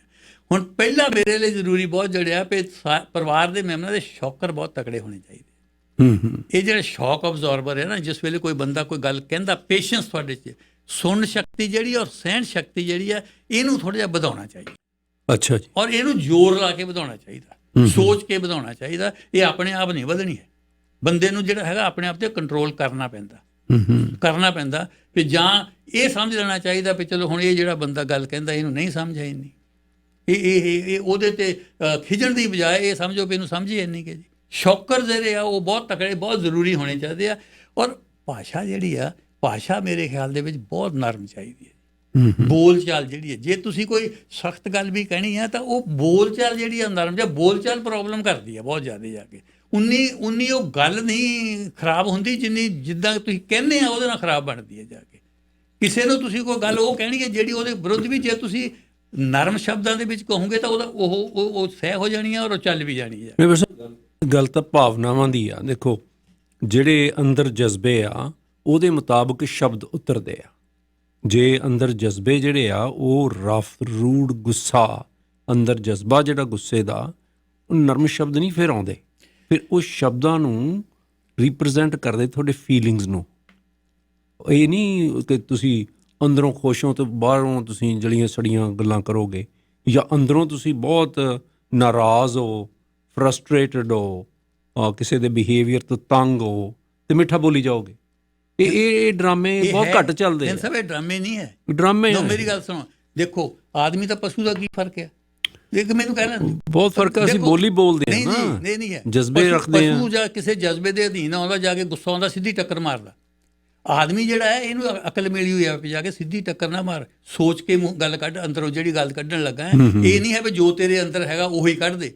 ਹੁਣ ਤੁਸੀਂ ਦੇਖ ਲਓ ਚਾਹੇ ਮੈਂ ਦੇਖ ਲਵਾਂ, ਜੋ ਮੇਰੇ ਅੰਦਰ ਹੈਗਾ ਜੇ ਮੈਂ ਸਭ ਕੁਝ ਕਰ ਦੇਵਾਂ ਤਾਂ ਮੇਰਾ ਖਿਆਲ ਮੈਂ ਇੱਕ ਦਿਨ ਵੀ ਨਾ ਜਿੰਦਾ ਰਹਾਂ ਇੱਥੇ। ਇੱਟਾਂ ਮਾਰ ਲੋਕ ਮੈਨੂੰ ਮਾਰ ਦੇਣ ਜੋ ਕੁਝ ਮੈਂ ਦਿਮਾਗ 'ਚ ਸੋਚਦਾ ਰਹਿਣਾ, ਜਾਂ ਹਰੇਕ ਬੰਦਾ ਜੋ ਸੋਚਦਾ ਰਹਿੰਦਾ। ਐਡੀ ਖਤਰਨਾਕ ਸੋਚਣੀ ਤੁਹਾਡੀ? ਮੇਰੀ ਖਤਰਨਾਕ ਸੋਚ ਨਹੀਂ, ਮੇਰਾ ਮਤਲਬ ਕਹਿੰਦਾ ਇੰਨੀਆਂ ਉਹ ਗੱਲਾਂ ਜਿਹਨਾਂ ਨੂੰ ਸਮਾਜ ਐਕਸੈਪਟ ਨਹੀਂ ਕਰਦਾ, ਅਸੀਂ ਦਿਮਾਗੀ ਤੌਰ 'ਤੇ ਉਹ ਸੋਚਦੇ ਹਾਂ, ਦਿਮਾਗੀ ਤੌਰ 'ਤੇ ਸੋਚਦੇ ਆ, ਪਰ ਨਾਲੇ ਸਾਨੂੰ ਇੰਨੀ ਸੂਝ ਹੈਗੀ ਆ ਵੀ ਨਹੀਂ ਇਹ ਗੱਲ ਬਾਹਰ ਨਹੀਂ ਕੱਢਣੀ। ਅੱਛਾ, ਪਰਿਵਾਰ ਦੇ ਵਿੱਚ ਜਿਹੜੀ ਗੱਲ ਆ ਸੋਚ ਸਮਝ ਕੇ ਕਰਨੀ ਚਾਹੀਦੀ ਤੁਹਾਡੇ। ਅੱਛਾ, ਇੱਕ ਤਾਂ ਸਮਝਦਾ, ਇੱਕ ਮੈਂ ਇਹ ਕਰਨੀ ਚਾਹੁੰਦਾ ਵੀ ਜਿਹੜੀ ਸ਼ਰਾਬ ਦੀ ਵਰਤੋਂ ਆ ਇਹ ਥੋੜ੍ਹੀ ਜਿਹੀ ਸੋਚ ਸਮਝ ਕੇ ਕਰਨੀ ਚਾਹੀਦੀ ਹੈ। ਮੈਂ ਇਸ ਗੱਲ ਦੇ ਹੱਕ, ਦੇਖੋ ਮੈਂ ਇਸ ਗੱਲ ਨੂੰ ਮੰਨਦਾ ਹਾਂ ਵੀ ਇਹ ਜਿਹੜਾ ਇਸ਼ੂ ਹੈਗਾ ਆ ਇਹ ਇਸ਼ੂ ਇਮੋਰਲ ਇਸ਼ੂ ਨਹੀਂ ਹੈ। ਸ਼ਰਾਬ ਦਾ ਇਸ਼ੂ ਮੋਰਲ ਇਸ਼ੂ ਨਹੀਂ ਹੈ, ਫਿਜ਼ੀਕਲ ਇਸ਼ੂ ਹੈ, ਠੀਕ, ਪਰ ਇਹ ਮੋਰਲ ਇਸ਼ੂ ਬਣ ਜਾਂਦਾ। ਬਹੁਤੇ ਇਸ਼ੂ ਸ਼ਰਾਬ ਪੀ ਕੇ ਹੀ ਖੜੇ ਹੁੰਦੇ। ਹਾਂ, ਬਹੁਤੇ ਇਸ਼ੂ ਸ਼ਰਾਬ ਪੀ ਕੇ ਖੜੇ ਹੁੰਦੇ ਆ। ਇੱਥੇ ਹੁਣ ਤੁਸੀਂ, ਮੇਰਾ ਆਪਣਾ ਇਹ ਜ਼ਾਤੀ ਤਜਰਬਾ ਆ ਵੀ ਮੈਜੋਰਿਟੀ ਆਫ ਦੇ ਕੇਸ ਜਿਹੜੇ ਆਉਂਦੇ ਆ, ਜਿਹੜੀ ਮਾਰਕਟਾਈ ਦੇ ਮੈਜੋਰਿਟੀ ਆਫ ਦੀ ਕੇਸਾਂ ਦੇ ਪਿੱਛੇ ਸ਼ਰਾਬ ਹੁੰਦੀ ਹੈ। ਔਰ ਉਹ ਜਿਹੜੀ ਹੈਗੀ ਹੈ ਸ਼ਰਾਬ ਜਿਸ ਵੇਲੇ ਹੋ ਜਾਂਦੀ ਆ ਉਸ ਵੇਲੇ ਬੰਦੇ ਦਾ ਜਿਹੜਾ ਜ਼ਾਤੀ ਤਜਰਬਾ ਤਾਂ ਹੈ ਨਹੀਂ ਮੈਨੂੰ, ਪਰ ਉਹ ਦੱਸਦੇ ਆ ਵੀ ਉਹਦਾ ਆਪਣੀ ਥਿੰਕਿੰਗ ਦੇ ਉੱਤੇ ਜਿਹੜਾ ਕੰਟਰੋਲ ਆ ਉਹ ਥੋੜ੍ਹਾ ਜਿਹਾ ਉਨਾ ਨਹੀਂ ਰਹਿੰਦਾ ਹੈਗਾ ਜਿੰਨਾ ਸੋਫੀ ਬੰਦੇ ਦਾ ਰਹਿੰਦਾ। ਉਹ ਫਿਰ ਕਈ ਗੱਲਾਂ ਉਹ ਕਰ ਦਿੰਦਾ ਜਿਹੜੀਆਂ ਨਾਮਨਾਸਬ ਹੁੰਦੀਆਂ, ਔਰ ਜਿਹੜੀ ਝਗੜੇ ਦਾ ਕਾਰਨ ਕੁੱਟ ਕਟਾਈ ਹੁੰਦੀ ਆ, ਮਾਰ ਕੁਟਾਈ ਹੁੰਦੀ ਆ, 911 ਹੁੰਦਾ, ਕੋਰਟਾਂ ਜਾਂਦੇ ਆ, ਪੈਸੇ ਲੱਗਦੇ ਆ, ਫਲਾਨੇ ਹੁੰਦੇ ਆ। ਔਰ ਇਹ ਮੈਂ ਅੱਗੇ ਵੀ ਦੱਸਿਆ ਸੀ ਵੀ 5-6 ਹਜ਼ਾਰ ਤੋਂ ਘੱਟ ਤਾਂ ਫਿਰ ਚਾਹੇ ਕੁਛ ਵੀ ਨਾ ਹੋਵੇ, ਜਾਣਾ ਹੀ ਜਾਣਾ ਹੈ, ਜਾ ਕੇ ਹੋਵੇ। ਔਰ ਉਹਦੇ ਵਿੱਚ ਜਿਹੜੀ ਹੈਗੀ ਆ ਸ਼ਰਾਬ ਕਾਰਨ ਹੈਗੀ। ਪਰ ਸ਼ਰਾਬ ਬਹੁਤੇ ਕੇਸਿਸ ਦੇ ਵਿੱਚ ਰਾਧਾ, ਤਾਂ ਮੈਂ ਹੁਣ ਸਾਰੇ ਤਾਂ ਨਹੀਂ ਕਹਿੰਦੇ, ਸਾਰੇ ਕੇਸਿਸ ਦੇ ਵਿੱਚ ਸ਼ਰਾਬ ਪੀ ਕੇ ਜਿਹੜਾ ਮਾਰਦਾ ਕੁੱਟਦਾ ਉਹ ਆਦਮੀ ਮਾਰਦਾ। ਮੈਜੋਰਿਟੀ ਆਫ ਕੇਸਿਸ ਦੇ ਵਿੱਚ ਇਹ ਜਿਹੜੇ ਹੈਗੇ ਆ, ਇਹ ਕੁੱਟਦਾ ਜਿਹੜਾ ਹੈਗਾ ਉਹ ਆਦਮੀ, ਫਿਜ਼ੀਕਲ ਆਦਮੀ ਹੱਥ ਜ਼ਿਆਦਾ ਚੱਕਦਾ। ਔਰ ਇੱਕ ਤਾਂ ਇਹਦੇ ਵਿੱਚ ਮੈਂ ਇੱਕ ਬਹੁਤ ਜ਼ੋਰ ਦੇ ਕੇ ਕਹਿਣਾ ਚਾਹੁੰਦਾ ਜੀ ਵੀ ਜਿਹੜੇ ਖਾਸ ਤੌਰ 'ਤੇ ਬੰਦਿਆਂ ਨੂੰ ਜਾ ਕੇ ਵੀ ਇੱਕ ਤਾਂ ਇਹ ਕਰ ਲਓ ਜੀ ਵੀ ਘਰ ਦੇ ਵਿੱਚ ਜਿਹੜਾ ਹੈਗਾ ਹੱਥ ਤਾਂ ਚੱਕਣਾ ਹੀ ਨਹੀਂ ਹੈ, ਮਾਰਨਾ ਹੀ ਨਹੀਂ, ਇਹਦੇ ਕੰਸੀਕੁਐਂਸਿਸ ਬਹੁਤ ਮਾੜੇ ਨਿਕਲਣੇ। ਇਹ ਤਾਂ ਚਾਹੇ ਗੁਰਦੁਆਰੇ ਜਾ ਕੇ ਕਸਮ ਪਾ ਲਓ ਨਾ ਜੀ ਬੇਬੇ ਮੈਂ ਹੋਰ ਸ਼ਰਾਬ ਵੀ ਪੀਊਂਗਾ, ਸਭ ਕੁਝ ਕਰੂੰਗਾ, ਪਰ ਮੈਂ ਹੱਥ ਨਹੀਂ ਚੱਕਣਾ ਹੈ। ਇਹ ਜਿਹੜਾ ਮਾਰਨਾ ਹੈ, ਮਾਰਨਾ ਤਾਂ ਹਰ ਹਾਲਤ ਦੇ ਵਿੱਚ ਬੰਦ ਹੋਣਾ ਚਾਹੀਦਾ। ਔਰ ਮਾਰਦੇ ਜ਼ਿਆਦਾ ਆਦਮੀ, ਉੱਦਾਂ ਮੈਨੂੰ ਹੁਣ ਵਿੱਚ ਇੱਕ ਹੋਰ ਗੱਲ ਚੇਤੇ ਆ ਗਈ ਹੈ ਟਾਈਗਰ ਦੀ ਹੈ ਜੀ, ਨਹੀਂ ਹੋਰ ਗੱਲ ਚੇਤੇ ਆ ਗਈ ਜੀ।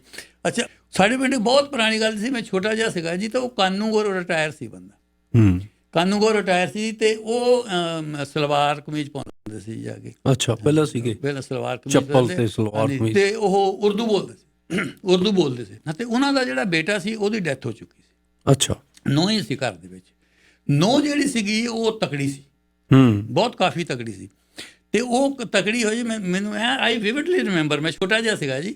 ਤਾਂ ਇੱਕ ਵਾਰ ਕੀ ਹੋਇਆ ਗੱਲ ਜੀ, ਇੱਕ ਵਾਰ ਲੜਦੇ ਉਹ ਨੌਂ ਨੇ ਉਹਨੂੰ ਹੇਠਾਂ ਸਿੱਟ ਲਿਆ ਜੀ, ਕਾਨੂੰਗੋਰ ਨੂੰ ਹੇਠਾਂ ਸਿੱਟ ਲਿਆ। ਹੇਠਾਂ ਸਿੱਟ ਕੇ ਤਾਂ ਗੋਡਾ ਉੱਪਰ ਰੱਖਿਆ, ਤਾਂ ਉਹਨਾਂ ਦਾ ਫਿਕਰ ਅਜੇ ਤੱਕ ਚੇਤਾ ਆ। ਉਹ ਹੇਠੋਂ ਕਹਿਣ ਲੇਕਿਨ ਮਾਮਾ ਕਿਸ ਕੋ ਕਹਾ ਥਾ, ਲੇਕਿਨ ਮਾਮਾ ਉਹ ਕਹੇ ਮਾਮਾ ਤੈਨੂੰ ਕਿਹਾ। ਉਹ ਕਹਿੰਦੇ ਲੇਕਿਨ ਮਾਮਾ ਕਿਸਕੋ ਦੇਖੋ, ਮੈਨੂੰ ਬੜਾ ਹਾਸਾ ਹੁੰਦਾ ਵੀ ਇੱਕ ਤਾਂ ਹੇਠਾਂ ਪਏ ਤਾਂ ਆਦਮੀ ਇਤਰਾਜ਼ ਨਹੀਂ ਕਰ ਸਕਦਾ ਤਾਂ ਉਹ ਕਹਿੰਦੇ ਲੇਕਿਨ ਮਾਮਾ ਕਿਸਕੋ ਕਹਾ ਤਾ, ਕਹਿੰਦੇ ਮਾਮਾ ਤੈਨੂੰ ਕਿਹਾ ਸੀ ਮਾਮਾ। ਸੋ ਉਸ ਵੇਲੇ ਮੈਂ ਇਹ ਦੇਖਿਆ ਵੀ ਫੀਮੇਲ ਵੀ ਆਦਮੀ ਨੂੰ ਜਿਹੜਾ ਹੈਗਾ ਆ ਉਹ ਕੁੱਟਮਾਰ ਕਰ ਸਕਦੇ ਜਾ ਕੇ। ਇੱਕ ਅੱਛਾ ਇਨਸਾਨ ਬਣਨਾ, ਅੱਛੇ ਗੁਣਾਂ ਦਾ ਧਾਰਨੀ ਹੋਣਾ। ਬਹੁਤ ਸਾਰੇ ਪਰਿਵਾਰਾਂ ਦੇ ਵਿੱਚ ਇਹੋ ਜਿਹੇ ਇਨਸਾਨ ਜਿਹੜੇ ਹਨ ਪਰਿਵਾਰਕ ਸਮੱਸਿਆਵਾਂ ਨੂੰ ਸੌਖਾ ਹੀ ਹੱਲ ਕਰ ਸਕਦੇ ਹਨ। ਜਿਹੜਾ ਸਾਡਾ ਸਮਾਜ ਹੈ, ਜਿਹੜਾ ਸਾਡਾ ਮੁਲਕ ਹੈ, ਇਸ ਦਾ ਸਭ ਤੋਂ ਛੋਟਾ ਜਿਹੜਾ ਤੇ ਅਹਿਮ ਯੂਨਿਟ ਹੈ ਉਹ ਸਾਡਾ ਪਰਿਵਾਰ ਹੈ। ਮੁੱਢ ਇੱਥੋਂ ਹੀ ਵੱਜਦਾ ਹੈ। ਜੇ ਪਰਿਵਾਰਾਂ ਦੇ ਵਿੱਚ ਖੁਸ਼ਹਾਲੀ ਹੋਵੇਗੀ ਤਾਂ ਚੰਗੇ ਸਮਾਜ ਦੀ ਸਿਰਜਣਾ ਹੋਵੇਗੀ। ਚੰਗਾ ਸਮਾਜ ਹੋਵੇਗਾ ਤਾਂ ਵਧੀਆ ਮੁਲਕ, ਖੁਸ਼ਹਾਲ ਮੁਲਕ ਹੋਵੇਗਾ। ਔਰ ਮੁਲਕ ਵਧੀਆ ਹੋਣਗੇ ਤਾਂ ਇਹ ਦੁਨੀਆ ਖੂਬਸੂਰਤ ਹੋਵੇਗੀ।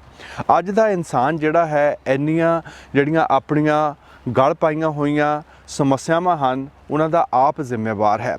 ਕੋਈ ਸਮਾਂ ਹੁੰਦਾ ਸੀ ਜਦੋਂ ਇਨਸਾਨ ਦੇ ਪਾਸ ਬਹੁਤਾ ਕੁਝ ਨਹੀਂ ਸੀ ਹੁੰਦਾ, ਪਰ ਉਸਦੇ ਪਾਸ ਠਰਮਾ ਸੀ, ਸ਼ਾਂਤੀ ਸੀ, ਪਿਆਰ ਸੀ। ਅੱਜ ਦੇ ਸਮਾਜ ਦੇ ਵਿੱਚ ਜੇ ਆਪਾਂ ਦੇਖਦੇ ਹਾਂ, ਜਿਹੜੇ ਅਮੀਰ ਲੋਕ ਹਨ ਉਹਨਾਂ ਨੂੰ ਤਾਂ ਬਹੁਤਿਆਂ ਨੂੰ ਗਰੀਬਾਂ ਦੀਆਂ ਸਮੱਸਿਆਵਾਂ ਦਾ ਹੀ ਨਹੀਂ ਪਤਾ। ਅਮੀਰਾਂ ਦੇ ਕੋਲ ਕਈ ਐਸੀਆਂ ਚੀਜ਼ਾਂ ਹਨ ਜਿਨ੍ਹਾਂ ਦੀ ਉਹਨਾਂ ਨੂੰ ਕੋਈ ਕਦਰ ਨਹੀਂ ਹੈ, ਪਰ ਗਰੀਬ ਦੇ ਵਾਸਤੇ ਉਹੀ ਬਹੁਤ ਇੰਪੋਰਟੈਂਟ ਹੋ ਸਕਦਾ ਹੈ ਜਿਸ ਤੋਂ ਬਿਨਾਂ ਉਸ ਦਾ ਗੁਜ਼ਾਰਾ ਹੀ ਨਹੀਂ ਹੋ ਸਕਦਾ। गरीब मीलों चलता है रोटी कमाने के लिए और अमीर मीलों चलता है उस रोटी को पचाने के लिए। किसी के पास एक वक्त की खाने के लिए रोटी नहीं और किसी के पास उस रोटी को खाने के लिए वक्त ही नहीं। कोई अपनों के लिए एक रोटी छोड़ देता है और कोई उस रोटी के लिए अपनों को ही छोड़ देता है। इंसान दौलत पाने के लिए अपनी सेहत खो देता है और कोई सेहत पाने के लिए अपनी दौलत खो देता है। इंसान जीता ऐसे है जैसे कभी मरेगा नहीं, लेकिन मर ऐसे जाता है जैसे कभी जिया ही नहीं। चंद लम्हों में जिंदगी कभी नहीं बदलती, लेकिन चंद लम्हों में लिया गया फैसला जिंदगी जरूर बदल देता है। अस्सलाम वालेकुम।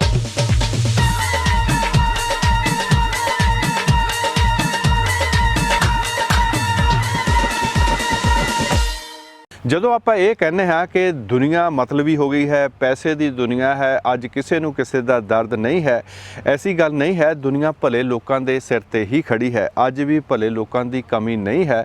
ਇਹ ਠੀਕ ਹੈ, ਰੇਸ਼ੋ ਦਾ ਆਪਾਂ ਫਰਕ ਕਹਿ ਸਕਦੇ ਹਾਂ। ਸਰੀ ਦੇ ਵਿੱਚ ਨੇਕ ਔਰਤਾਂ ਦੀ ਇੱਕ ਸੰਸਥਾ ਹੈ, ਆਵਰ ਗਲੋਬਲ ਵਿਲੇਜ, ਜਿਹੜੇ ਪੈਂਡੈਮਿਕ ਦੇ ਵਿੱਚ ਬਹੁਤ ਸਾਰੇ ਨੇਕ ਕੰਮ ਫ੍ਰੀ ਸੇਵਾਵਾਂ ਦੇ ਰਹੇ ਹਨ। ਉਹਨਾਂ ਨੇ ਮਾਸਕ ਜਿਹੜੇ ਹਨ ਕਮਿਊਨਿਟੀ ਨੂੰ ਹਜ਼ਾਰਾਂ ਦੀ ਗਿਣਤੀ ਦੇ ਵਿੱਚ ਵੰਡੇ ਹਨ। ਔਰ ਇੱਥੋਂ ਤੱਕ ਕਿ ਸਰਦਾਰਾਂ ਦੇ ਵਾਸਤੇ ਜਿਹੜੇ ਕਿ ਪੱਗਾਂ ਬੰਨ੍ਹਦੇ ਹਨ ਉਹਨਾਂ ਦੇ ਵਾਸਤੇ ਜਿਹੜੇ ਸਟੋਰਾਂ ਦੇ ਵਿੱਚ ਮਾਸਕ ਜਿਹੜੇ ਹਨ ਉਹ ਅਵੇਲੇਬਲ ਨਹੀਂ ਹਨ। ਜਿਹੜੇ ਬਿਲਕੁਲ ਛੋਟੇ ਬੱਚੇ ਹਨ ਉਹਨਾਂ ਦੇ ਵਾਸਤੇ ਵੀ ਅਵੇਲੇਬਲ ਨਹੀਂ ਹਨ, ਪਰ ਉਹਨਾਂ ਨੇ ਹਰ ਤਰ੍ਹਾਂ ਦੇ ਮਾਸਕ ਜਿਹੜੇ ਆ ਤਿਆਰ ਕੀਤੇ ਔਰ ਫ੍ਰੀ ਵੰਡੇ। ਰੈੱਡ FM ਦੇ ਸਹਿਯੋਗ ਦੇ ਨਾਲ ਪਿਛਲੇ ਦਿਨੀ ਇੱਕ ਡਰਾਈਵ ਥਰੂ ਜਿਹੜੀ ਇਹ ਸੇਵਾ ਨਿਭਾਈ ਗਈ। ਰੈੱਡ FM ਦੇ ਸਟੂਡੀਓ ਦੇ ਬਾਹਰ ਟੈਂਟ ਲਾ ਕੇ ਐਲੀਮੈਂਟਰੀ ਸਕੂਲ ਦੇ ਬੱਚਿਆਂ ਦੇ ਵਾਸਤੇ ਇਹ ਫ੍ਰੀ ਮਾਸਕ ਵੰਡੇ ਗਏ। ਜਿਹੜੇ ਬੱਚਿਆਂ ਨੂੰ ਮਾਂ-ਬਾਪ ਲੈ ਕੇ ਆਏ ਔਰ ਉਹਨਾਂ ਨੇ ਇਹ ਮਾਸਕ ਜਿਹੜੇ ਹਾਸਲ ਕੀਤੇ ਅਤੇ ਅਦਾਰਾ ਰੈੱਡ FM ਦਾ ਅਤੇ ਉਹਨਾਂ ਨੇ ਆਵਰ ਗਲੋਬਲ ਵਿਲੇਜ ਦੇ ਜਿੰਨੇ ਵੀ ਵਲੰਟੀਅਰਸ ਹਨ ਉਹਨਾਂ ਦਾ ਤਹਿ ਦਿਲੋਂ ਧੰਨਵਾਦ ਕੀਤਾ। ਅਸੀਂ ਅਦਾਰਾ ਰੈੱਡ FM ਵੱਲੋਂ, ਆਪਣੀ ਸਮੁੱਚੀ ਟੀਮ ਵੱਲੋਂ, ਸਮੁੱਚੀ ਕਮਿਊਨਿਟੀ ਦਾ ਅਤੇ ਆਵਰ ਗਲੋਬਲ ਵਿਲੇਜ ਦੀ ਸਮੁੱਚੀ ਟੀਮ ਦਾ ਤਹਿ ਦਿਲ ਤੋਂ ਧੰਨਵਾਦ ਕਰਦੇ ਹਾਂ। ਸਾਡੇ ਬੱਚੇ ਨੂੰ ਫ੍ਰੀ ਮਾਸਕ ਦੇ hand sanitiser thank you very much. ਇਸ ਸੇਫ ਡਰਾਈਵ ਥਰੂ ਇਵੈਂਟ ਨੂੰ ਤੁਹਾਡੇ ਵੱਲੋਂ ਦਿੱਤੇ ਭਰਵੇਂ ਹੁੰਗਾਰੇ ਲਈ ਤੁਹਾਡਾ ਬਹੁਤ-ਬਹੁਤ ਧੰਨਵਾਦ। ਮਾਸਕ ਦੇਣ ਲਈ ਰੈੱਡ FM ਤੇ ਬਹੁਤ thank you. Thank you red FM for the mask।